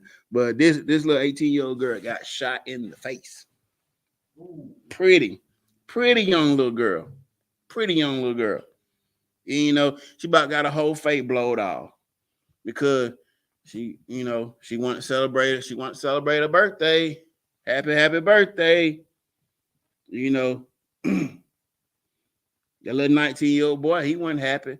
All them people that got that were screaming and hollering at that Airbnb. You think they were happy? Who you think was happy in that type of situation? How you think the folk felt that was shooting the gun? Yeah. Happy birthday. Though I may be rude to speak, but not in knowledge. I'm trying to save lives. What y'all doing in the Christian church? Y'all ain't telling nobody not to be wicked. Celebrating your birthday is wicked. We sit up here putting out the truth, trying to tell you, stop doing it. Stop it. Say what more important? You're so quick to talk, you can't save everybody. You saying that because you ain't trying to save no damn body. Right. That's why you Christians saying that stupid mess, because you ain't trying to save nobody. You don't give a damn about these children. Right. Happy heavenly birthday. I get sick and tired of hearing that retarded mess. You know how retarded that is? Who box they come out of being born up there in the fourth dimension? How in the hell you celebrating that? Don't make a bit of damn sense. You should be mad as hell that your child, that your loved one or whoever got killed and got murdered at a party. You should be pushing for anybody else not to do it. I believe I'm more pissed off than the damn family that lost their so-called loved one. Cause hell, if you like I said, the script, these scriptures don't lie. When they say oppression make a wise man mad, and a gift destroyed the heart. Right. Now that casket with the flowers and stuff on top of it. Happy birthday. Happy damn birthday. You sad, but you ain't mad. Because if you were mad, you would be telling the world, look, we got to stop this nonsense. Look, no more birthdays. No more birthdays. You know who happened? J.C. Penney, Macy's, or City Trend, whoever made money out of them buying birthday outfits to go out and celebrate that night or whatever. You know who else happened? The oppressor, whoever sold the guns. You know who else happened? Oh, the funeral home sure not happened. It's good business. That's what it is. Your loved one getting killed at these birthday parties and stuff, self-worshiping is good business. Good damn business. But you don't care. You're going to be ready to celebrate your birthday in a few more months, and you just lost somebody. Go ahead. Don't forget the judges, the detectives, yeah, the prosecutors. Yeah, the prison, the prison system, they all happy. Happy birthday. Happy birthday to them. Happy birthday to them. They profited off y'all dummies.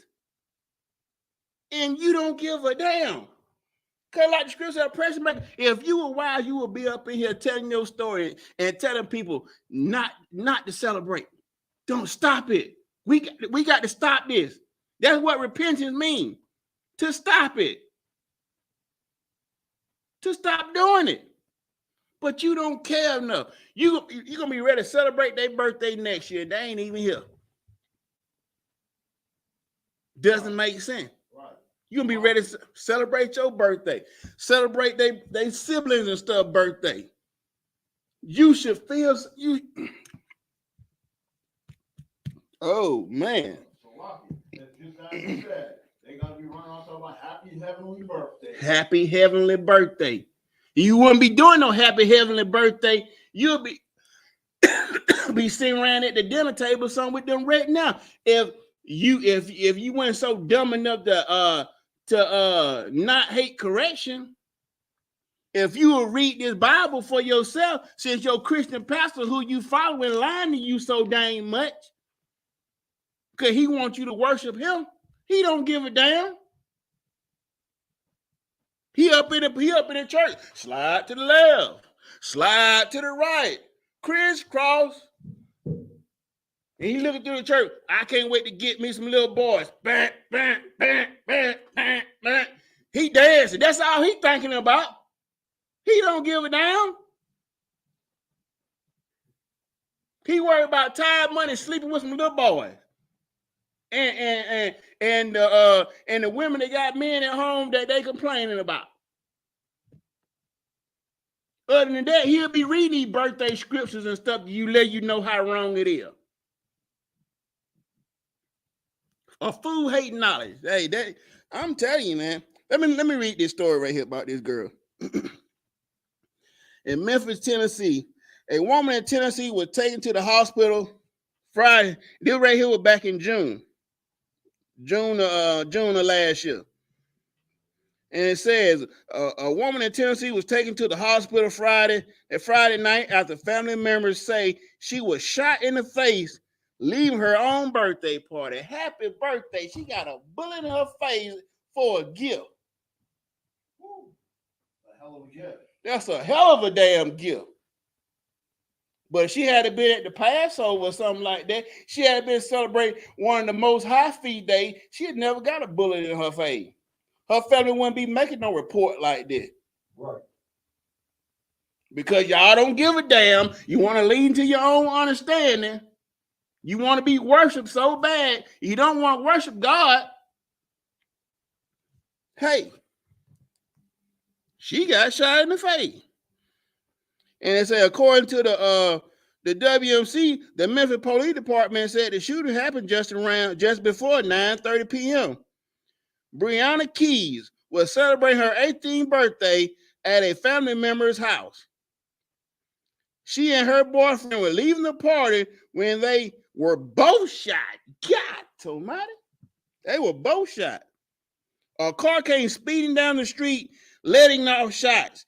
Keys' cousin, Demetrius Burke, said, adding that Keys got shot in the crossfire. The 18-year-old was taken to the hospital with critical injuries to her jaw and ear. Her mother, Latrice Kennan, said Keys has been recovering in the intensive care unit, but has a long road to recover and multiple surgeries ahead. This pretty young girl. Bullet about destroyed her face, but she had destroyed her face where she had to have multiple surgeries. This baby. All because you leaders out there, all because these Christian pastors don't want to read this Bible to you. They done took an oath. They took the same, like I say, they took the same oath as damn Herod did. This heathen, this Edomite. You know what I'm saying? They took the same oath to mislead you. To mislead you and to destroy you. To destroy God's chosen people. That's their sole purpose up in these churches. They do not want to tell you the truth. They will never tell you the truth. They will never do it. It's not in them. You know what I'm saying? and it tried to say that she was at the wrong place at the wrong time. She was at a family member's house. Make it. I mean, is it against the law for her to be at a family member's house? She at the wrong place at the wrong time? Were they shooting at her family members? Somehow her family got some kind of bad reputation in the street that the family member was the target? No. She wasn't at the wrong place at the wrong time. She was doing something you ain't had no damn business doing. And that was celebrating your birthday. Because you hadn't been out there celebrating your birthday, you never got shot. Neither one of y'all. Crazy. And like I say, who ended up happy birthday? Who ended up benefiting off of that? The hospital. The hospital. All them surgery that she had. The hospital getting paid. The hospital getting paid. Now, and I can get, hey, look, Mama saw in the pie. Young man, I can guarantee you she celebrating her birthday again this year. Right. All because that incident had them sad, but they weren't mad enough not to stop doing it. All her family members, everybody still gonna celebrate their birthday. It's crazy. And you know what the excuse is gonna be, right? You know what the excuse is gonna be, right? Let them hear it. I already know. Right. Because she survived because she survived getting shot last year. Oh, we got to celebrate, because you made it. God could have killed you. You could have died, and thank God that, he was with you in. Her grace didn't run out, but her mercy did. Right. You know what I'm saying? Right. That 19-year-old we read about, his grace and mercy ran out. You know what I'm saying? He left here. See, but her grace didn't run out, but her mercy did. She didn't have no mercy on her face. That bullet didn't have the bullet, and whoever pulled that trigger didn't have no mercy on her. You know what I'm saying? That you know what? You ain't never like all that prettiness is gone. Gone. Beautiful. Could have been a supermodel. Right. Could have been a supermodel. But hey, let's get to another story. This one right here, Atlanta. Back last year, back in May. 3 sisters shot celebrating birthday. Woman hit eight times. Good God. She almost got like pop. God dang. That's crazy. It's in Atlanta. A group of women gathered to celebrate a birthday are recovering from a shooting that also killed a man. Atlanta police said the shooting happened after a fight started at an apartment complex on Cleveland Avenue that Saturday night.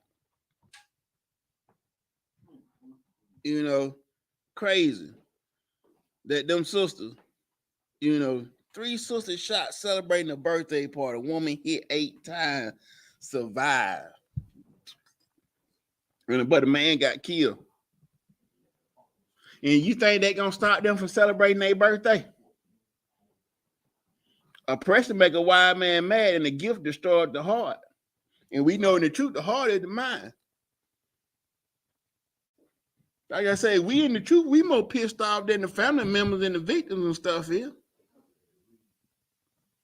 That's how you know they can't be in the world. They can't be counted as being wise because they still not speaking against not celebrating birthdays. They're not speaking against it. Like, damn, they won't even have. If I want to celebrate my birthday, they right here want to never have. Nah, you planning your birthday for next year. Crazy as hell. Crazy as hell. Let me do 14 arrested on murder charges at Sweet 16 party shooting near Atlanta. Should I do that one? Oh man, they were 15 years old. She got shot dead in Atlanta. It's just so many, man. All these little children, 15, 16, all these children get gunned down at these birthday parties because your leaders and stuff are too wicked to tell you the truth that you're not supposed to be celebrating birthdays. When will it end? It'll end when all y'all stop celebrating birthday. That's a retarded question to ask. But I'm gonna do one more. The one that happened down here in Dadeville.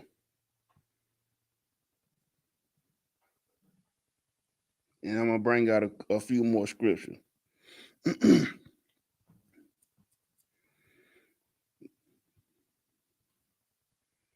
This one right here, this is one that happened down there with Alabama, Dadeville, Alabama. Yeah, Dadeville, Alabama. When the 4 people got killed and 28 injured. Authorities have confirmed 4 people were killed. 28 have been injured following the mass shooting in Dadeville late Saturday night.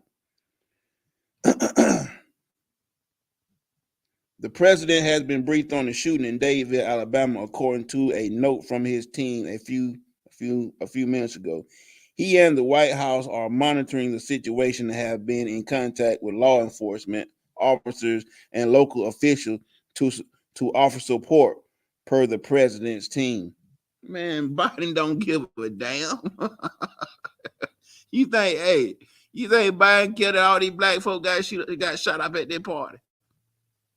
Hell no, he don't care. A celebration turned violent in downtown Dadeville Saturday night after shooting left 4 dead and more than 20 injured, according to investigators on scene. Witnesses tell the gathering was a Sweet 16 birthday celebration at Mahogany Masterpiece Dance Studio, and the shooting happened around 10:30 Saturday night. We are told the majority of those injured are teenagers. That information has not been confirmed by law enforcement. We do not know if persons of interest or suspect is in custody. Sources tell WRBL multiple law enforcement agencies are working feverishly in multiple jurisdictions on investigation. Law enforcement limited disclosure of information regarding the mass shooting, the victims, and the suspects have left some members of the community feeling increasingly frustrated. Like I say, they frustrated, but they ain't mad enough to sit there and say that, hey, we ain't supposed to be doing this stuff no way. You know what I'm saying? I mean, there's another Sweet 16 party that done got a lot of people messed up.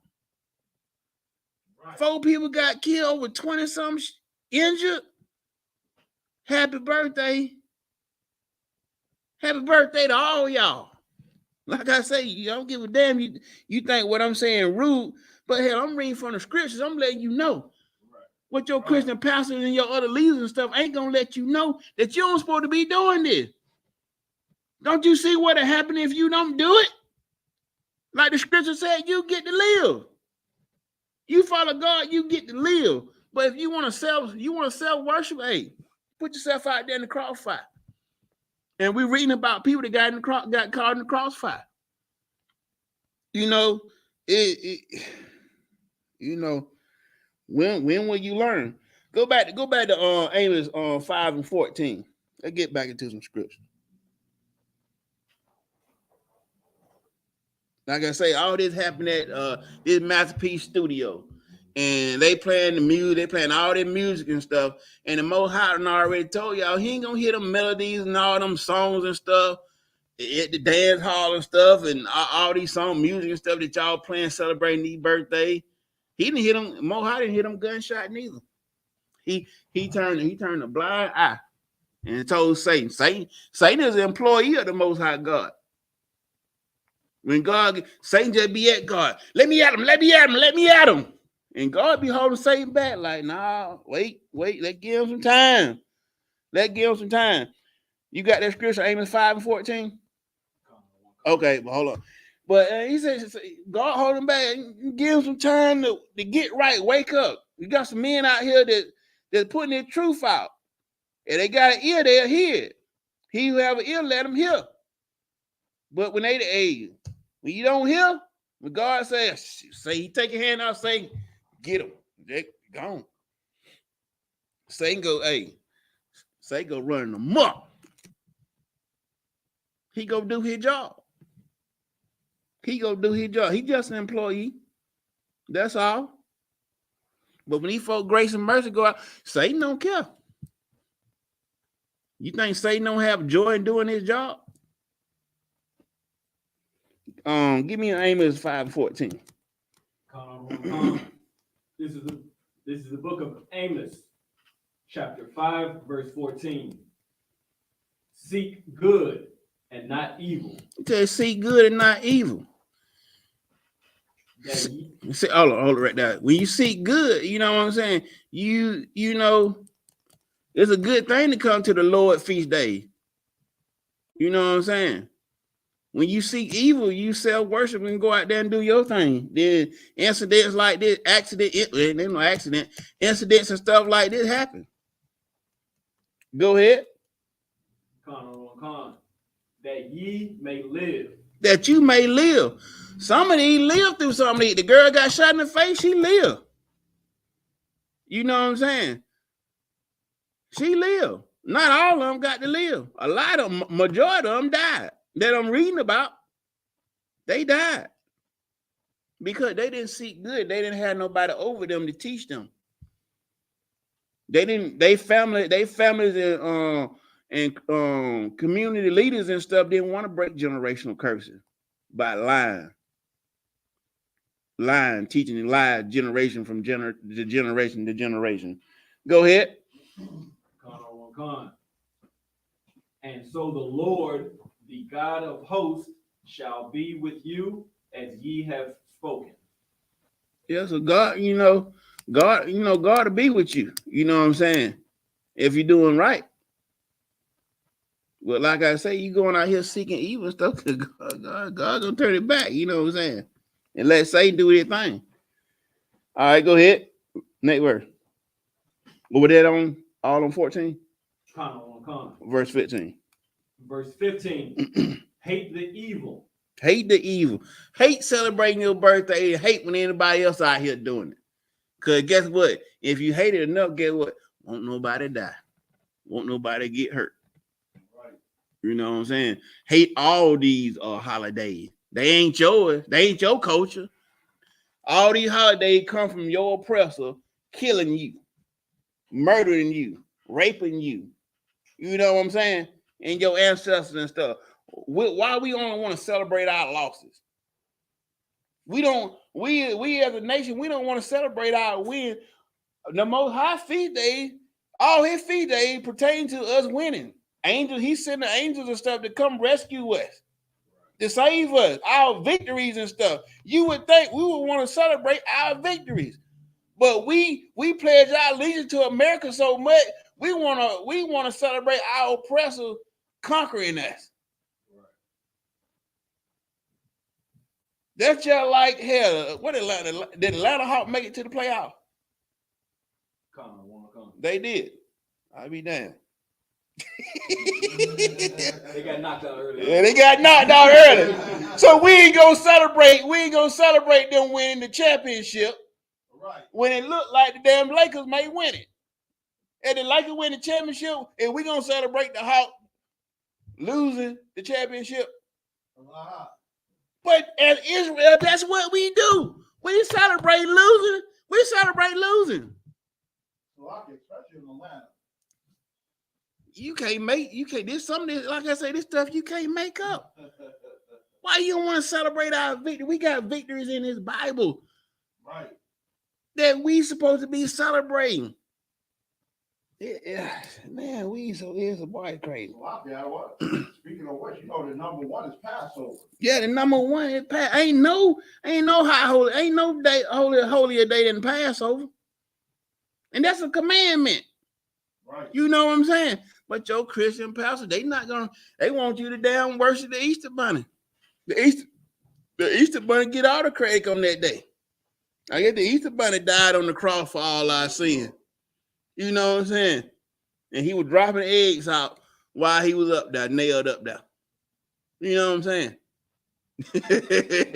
He is not a mammal at that point. He made the bunny just nailed on the cross, ears and hand and bunny feet. And he just dropping eggs.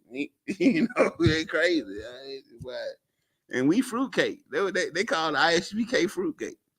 I told my, you talking about incompetent? You suck.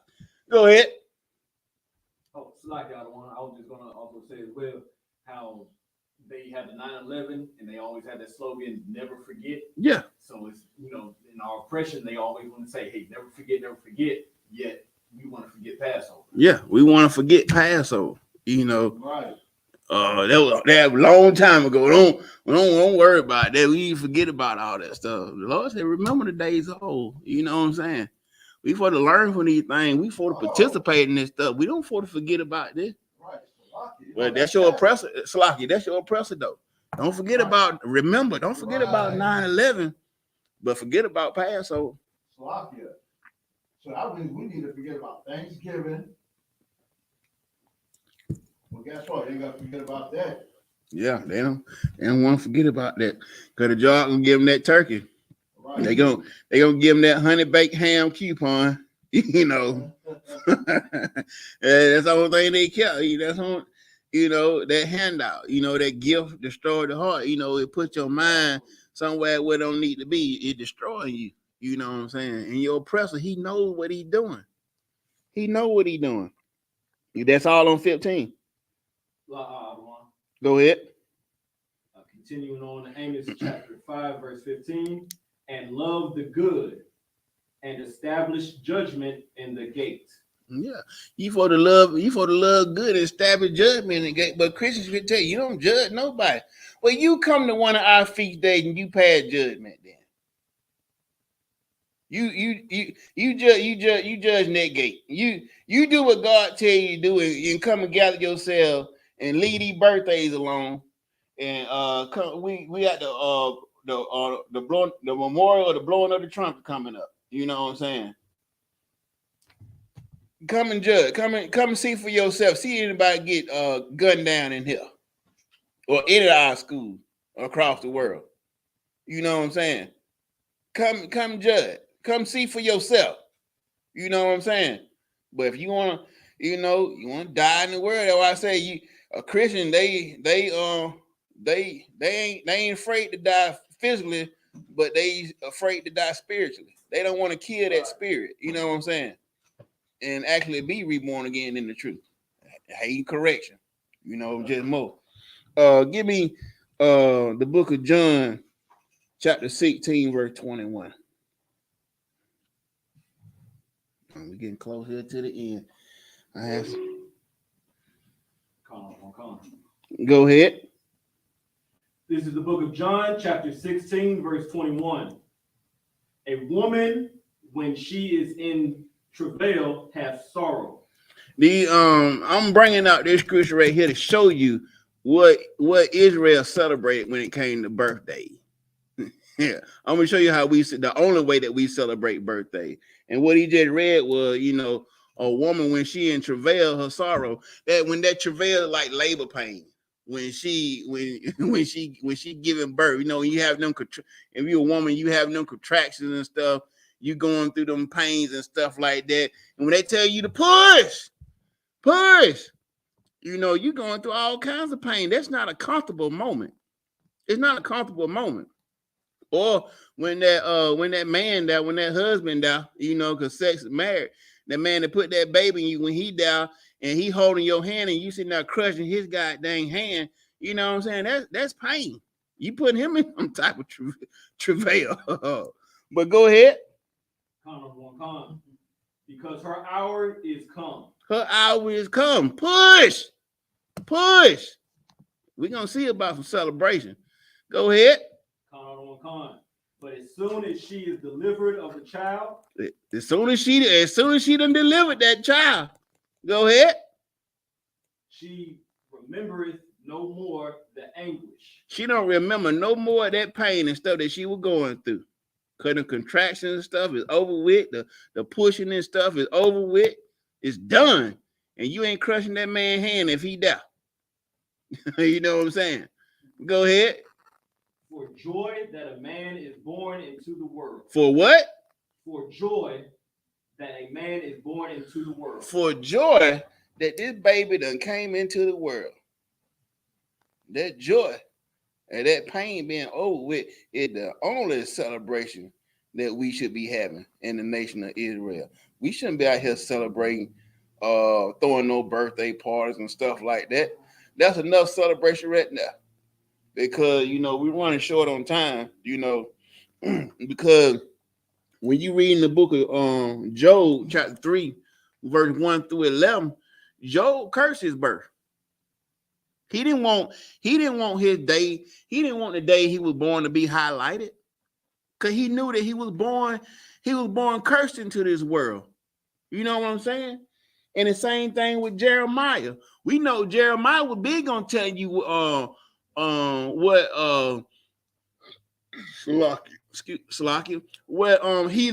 heathen culture and stuff for you not to be celebrated, especially when it came down to Christmas and stuff like that.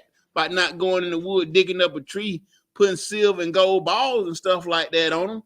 But in Jeremiah 20, verse 14 and 5, he also said the same thing Job said. You know what I'm saying? And Job was perfect. I know a lot of you Christians walk around here thinking, well, ain't nobody perfect but God. Ain't nobody perfect but God. But nah, it is a perfect. You become perfect by following the law, statutes, and commandment. And if you do have people in this world that's actually out here following God, law, statute, commandment, that actually out here walking perfect. It don't matter if you committed some sin and stuff back in the day, but if you don't repent it and you're not doing it anymore, and you're keeping all the laws, not some of them, not cherry picking, but if you keeping all the laws, that you become perfect. You become perfect at that moment. And you stay perfect. Unless you go out there and backslide. If you're gonna be a backsliding Israelite, guess what? You're not perfect. Right. Can't make this stuff up. Jeremiah, he cursed the day that he was born. You get time, read it for yourself. Jeremiah 20, verse 14 and 15. He said the same thing. Cursed be the day that he was born. That wasn't nothing to celebrate. And they also said, curse the man to bring his father tithes and stuff like that. You know what I'm saying? Give me the book of Jeremiah 7 and 18. You know what I'm saying? He didn't want nobody bringing tithes and stuff. You know what I'm saying? For his birthday. And a lot of you walking around here with these safety pin with money and stuff on there. That's wicked. That's stuff wicked as hell. It's wicked as hell be sitting there giving somebody some money for their birthday. But if you read the scripture tell you. But you hate God. You all about self-worship. You all about self-worship that you don't even care. You don't care what the Most High got feeling. That's why he said in scripture, my name is jealous. It's in all capital letters. The Most High have many names, and he said in the scripture that his name is jealous. Jealous is a feeling. The Most High God has feelings, and you Christians don't care. You don't care. You don't care how he feels. You don't care what he thinks. You don't care. You like the people at the bottom of the mountain worshiping the golden calf. You don't care. You don't care if God saves you. You don't care. You're gonna go worship something else instead of your creator. You got that on Jeremiah 7:18. Go ahead.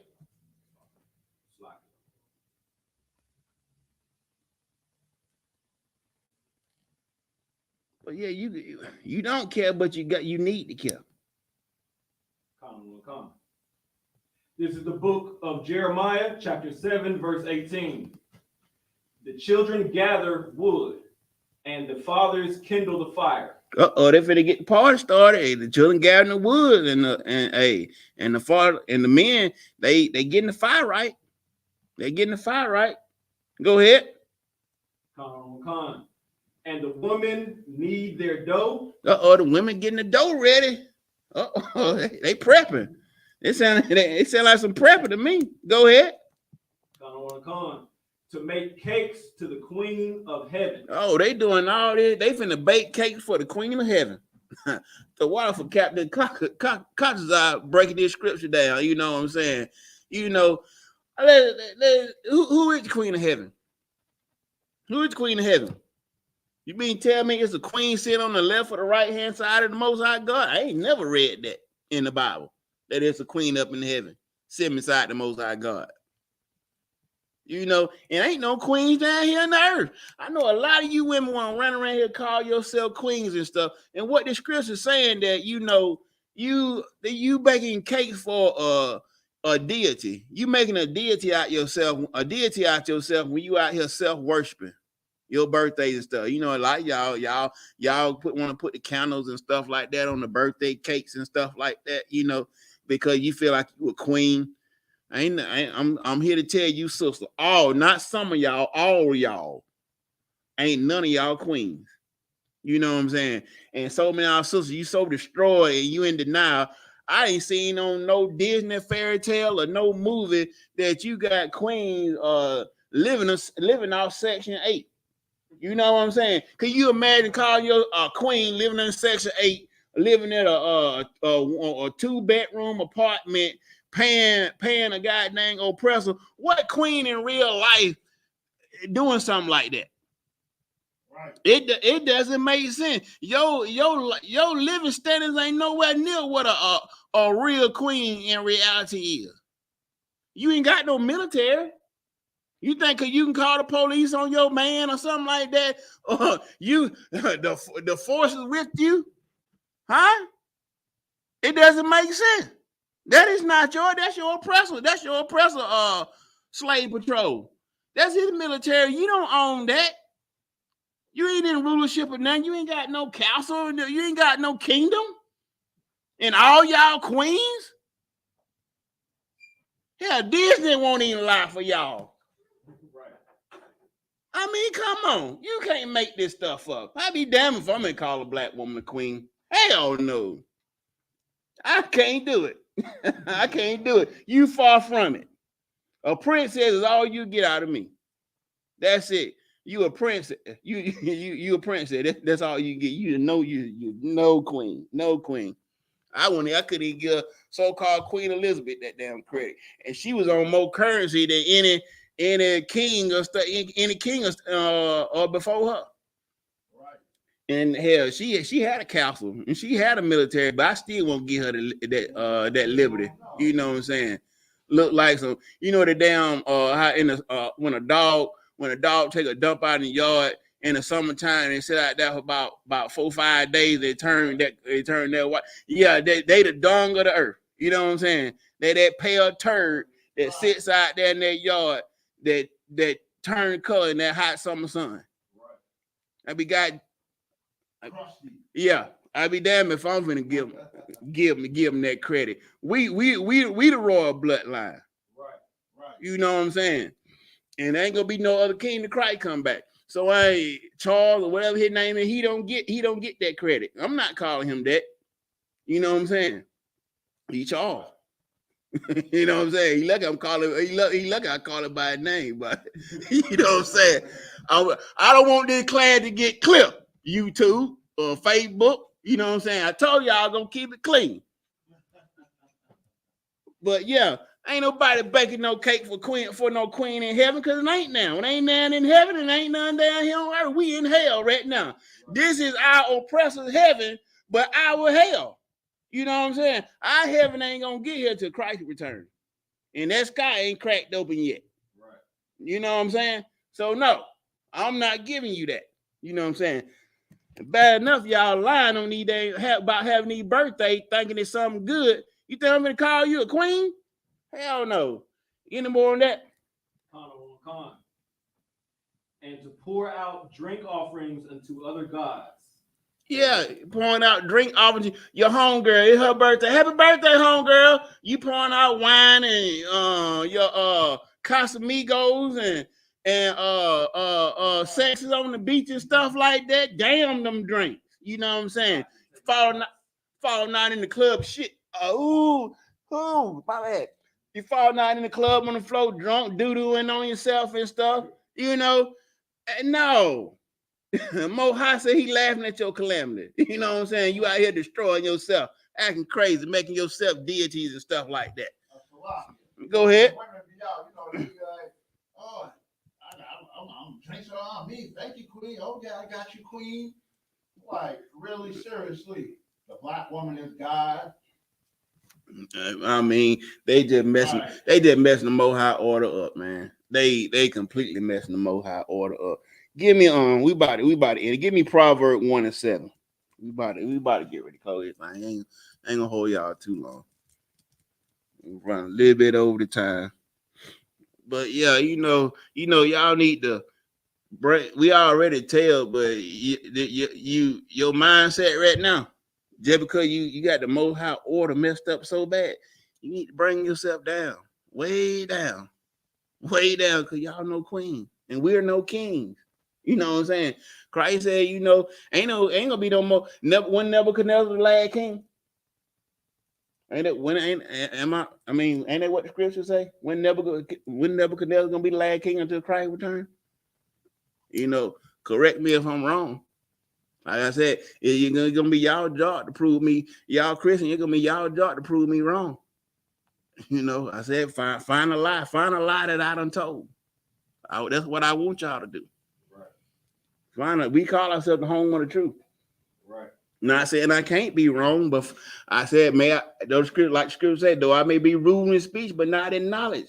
I got knowledge. I'm an officer of 500. You know what I'm saying? I got men here above me who got knowledge that surpasses mine. Way past mine. I learned from them. You know what I'm saying? I don't know everything. You know, and I'm man enough and honest enough to tell you I do not know everything. But I'm reading these scriptures from this book. You know what I'm saying? You got that Proverbs 1:7? Because like I say, all Christians, not some of them, but all of them hate correction. They hate correction. Go ahead. This is the book of Proverbs, chapter 1, verse 7. The fear of the Lord is the beginning of knowledge. What? The what? Say it again. The fear of the Lord is the beginning of knowledge. That following God, law, statute, commandment. That's how you fear the Lord. Go ahead. But fools despise wisdom and instruction. Fools. Only a fool would despise wisdom and instruction. And you know, and these fools and all y'all fools out here for not telling people that you're not supposed to celebrate your birthday. You're not supposed to be out here self-worshiping. You're not supposed to sit here and idolize people over the Most High God, making idols out of people and stuff like that. Whether they're your family, friends, associate people that you don't even know.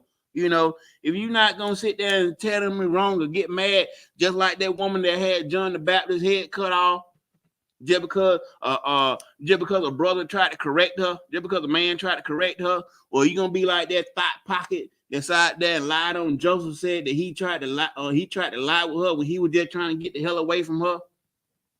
When she grabbed his garment, then went and told her husband that lie. You know what I'm saying?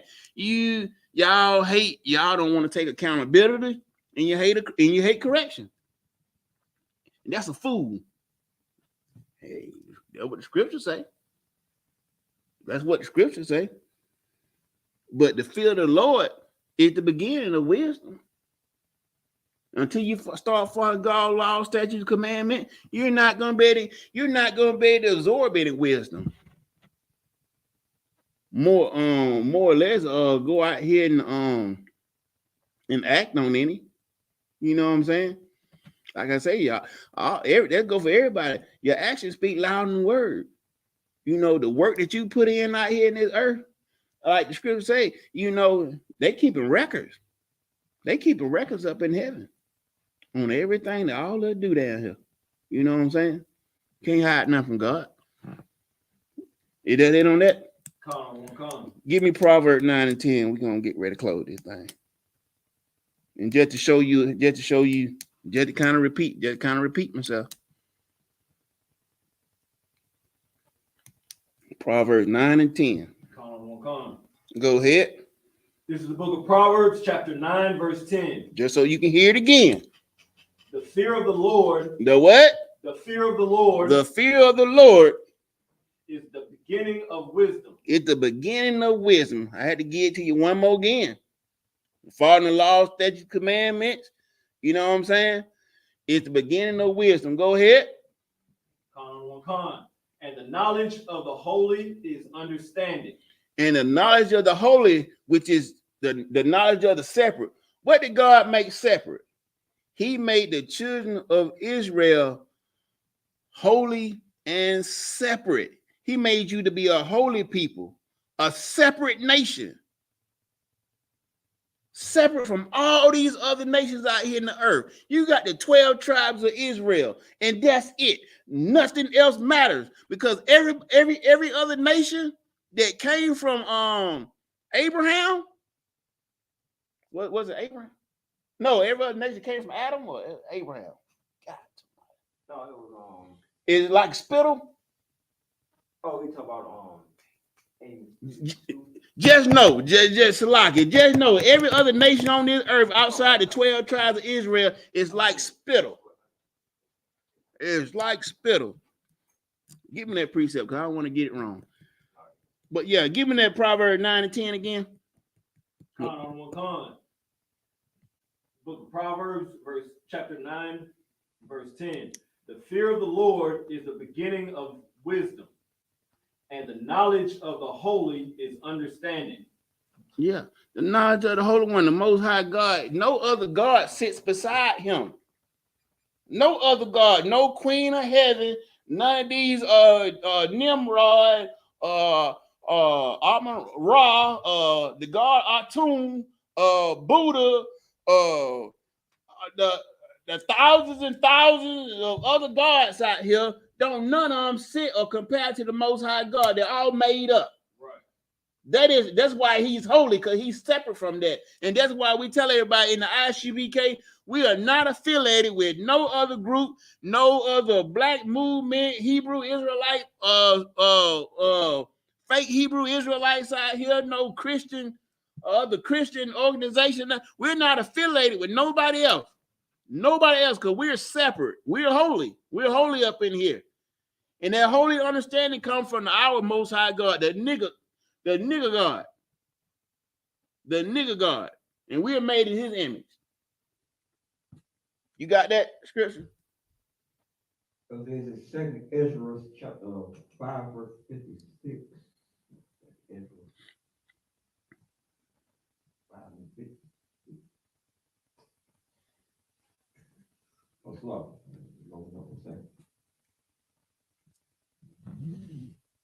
That's why I say you let these Africans and stuff, you let them keep their culture. Their culture is not our culture. We're not the same people. That birthday stuff comes from them. You know what I'm saying? It's not our culture. You know what I'm saying? And like I say, these Caucasian, these European, these colonizers from the Caucasus Mountain, they stole all that stuff, all them culture, because they vagabonds in the earth. They didn't have a home. Right. They didn't have a culture. So they stole all that stuff from Egypt and brought it over here.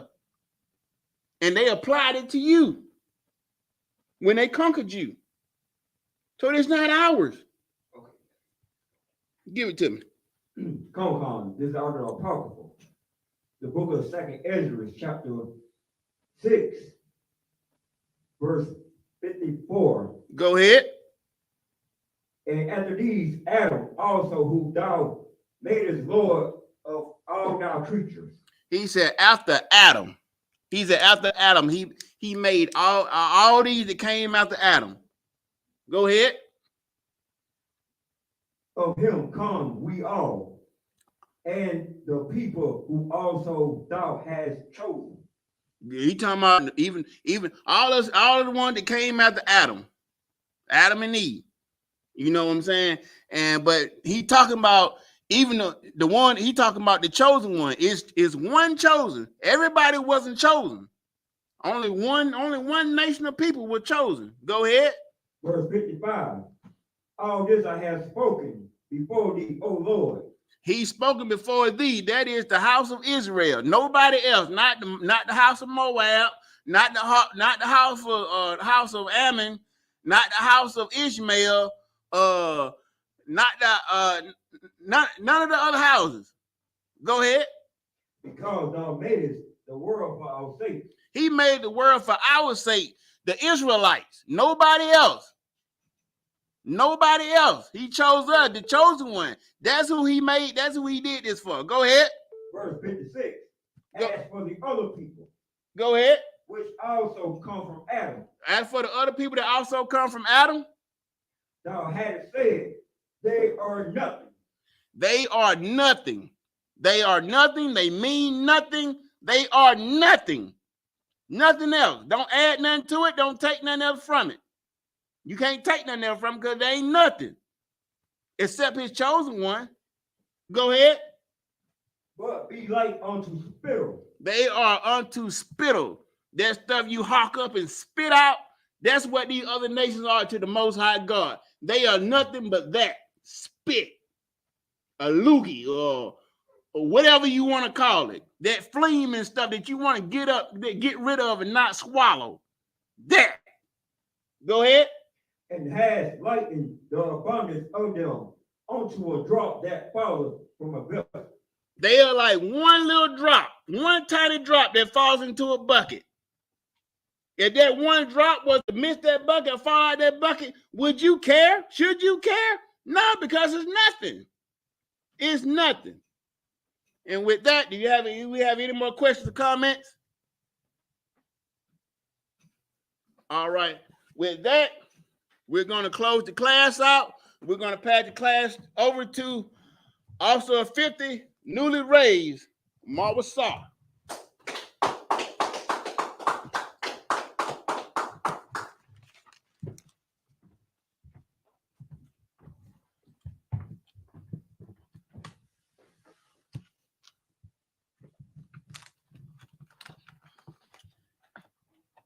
I.S.U.P.K security announcements. We are the I.S.U.P.K, started out of 1 West, 125th Street, Harlem, New York. Rule for a new brother or sister. When a new brother or sister comes into school, they are off limits for 6 months. They are to be saluted only. They are here to shed themselves of the world. If they need transportation, the teacher will arrange it. And when you do come to the school, it's 3353 Glenwood Ave, Decatur, Georgia. And if you would, Google it in, type it in, or however you get here, and it helps with the algorithm and it helps with the school. After 6 months, if a brother or sister has an interest in a particular person, he or she must get permission from the head to speak to a brother or sister. There's another 6 months in which the brother and sister will court each other. After this 6-month period, the brother and sister will get permission from the head to marry. Tithes, which is a commandment, Numbers 18 and 21, Malachi 3, 8 and 10, means 10th in the Hebrew, my Ishron. 10% of every penny of any increase the Lord gives you. Give to the Treasury Department or teacher. Priest fund, free will offering for priests, not mandatory. Whatsoever amount you would like. Upcoming holy convocations. We are in the Feast of First Fruits. It's the 30th sundown. 30th sundown. And we celebrated Monday, the May 29th. Before sundown. Leviticus 23. You can find it in Leviticus 23, 10 through 22. And the next holy convocation will be Memorial of the Blowing of the Trumpets. Remind Akib and Akwath to check the bulletin board in the hallway. If anyone wants to be a trooper in the school, to start wearing all black boots, shirts, pants, headbands, and scarves. And with that, we give one courtesy salute to the teacher, Man of Israel, Amajim, Shabbat, Amajim, Barak, Yahweh, Shabbat. Do we have any sisters in the school online? Man of Israel, give one. Oh, Yamatop, his hands down. Man of Israel, give one courtesy salute to the sisters. Amajim Shabbat. Oh. Amajim Shabbat. Amajim. Barak. Yahweh Shema El Thum. Yahweh Shai Brakatha. Yahweh Shema El Thum, Bashem Yahweh Shai. Which means Yahweh Shema Al Thum by Shem Yahweh. Which means, from translated from Hebrew to English, means may the Lord watch over you. In the name of Christ. Yamatop, hands down, class dismissed.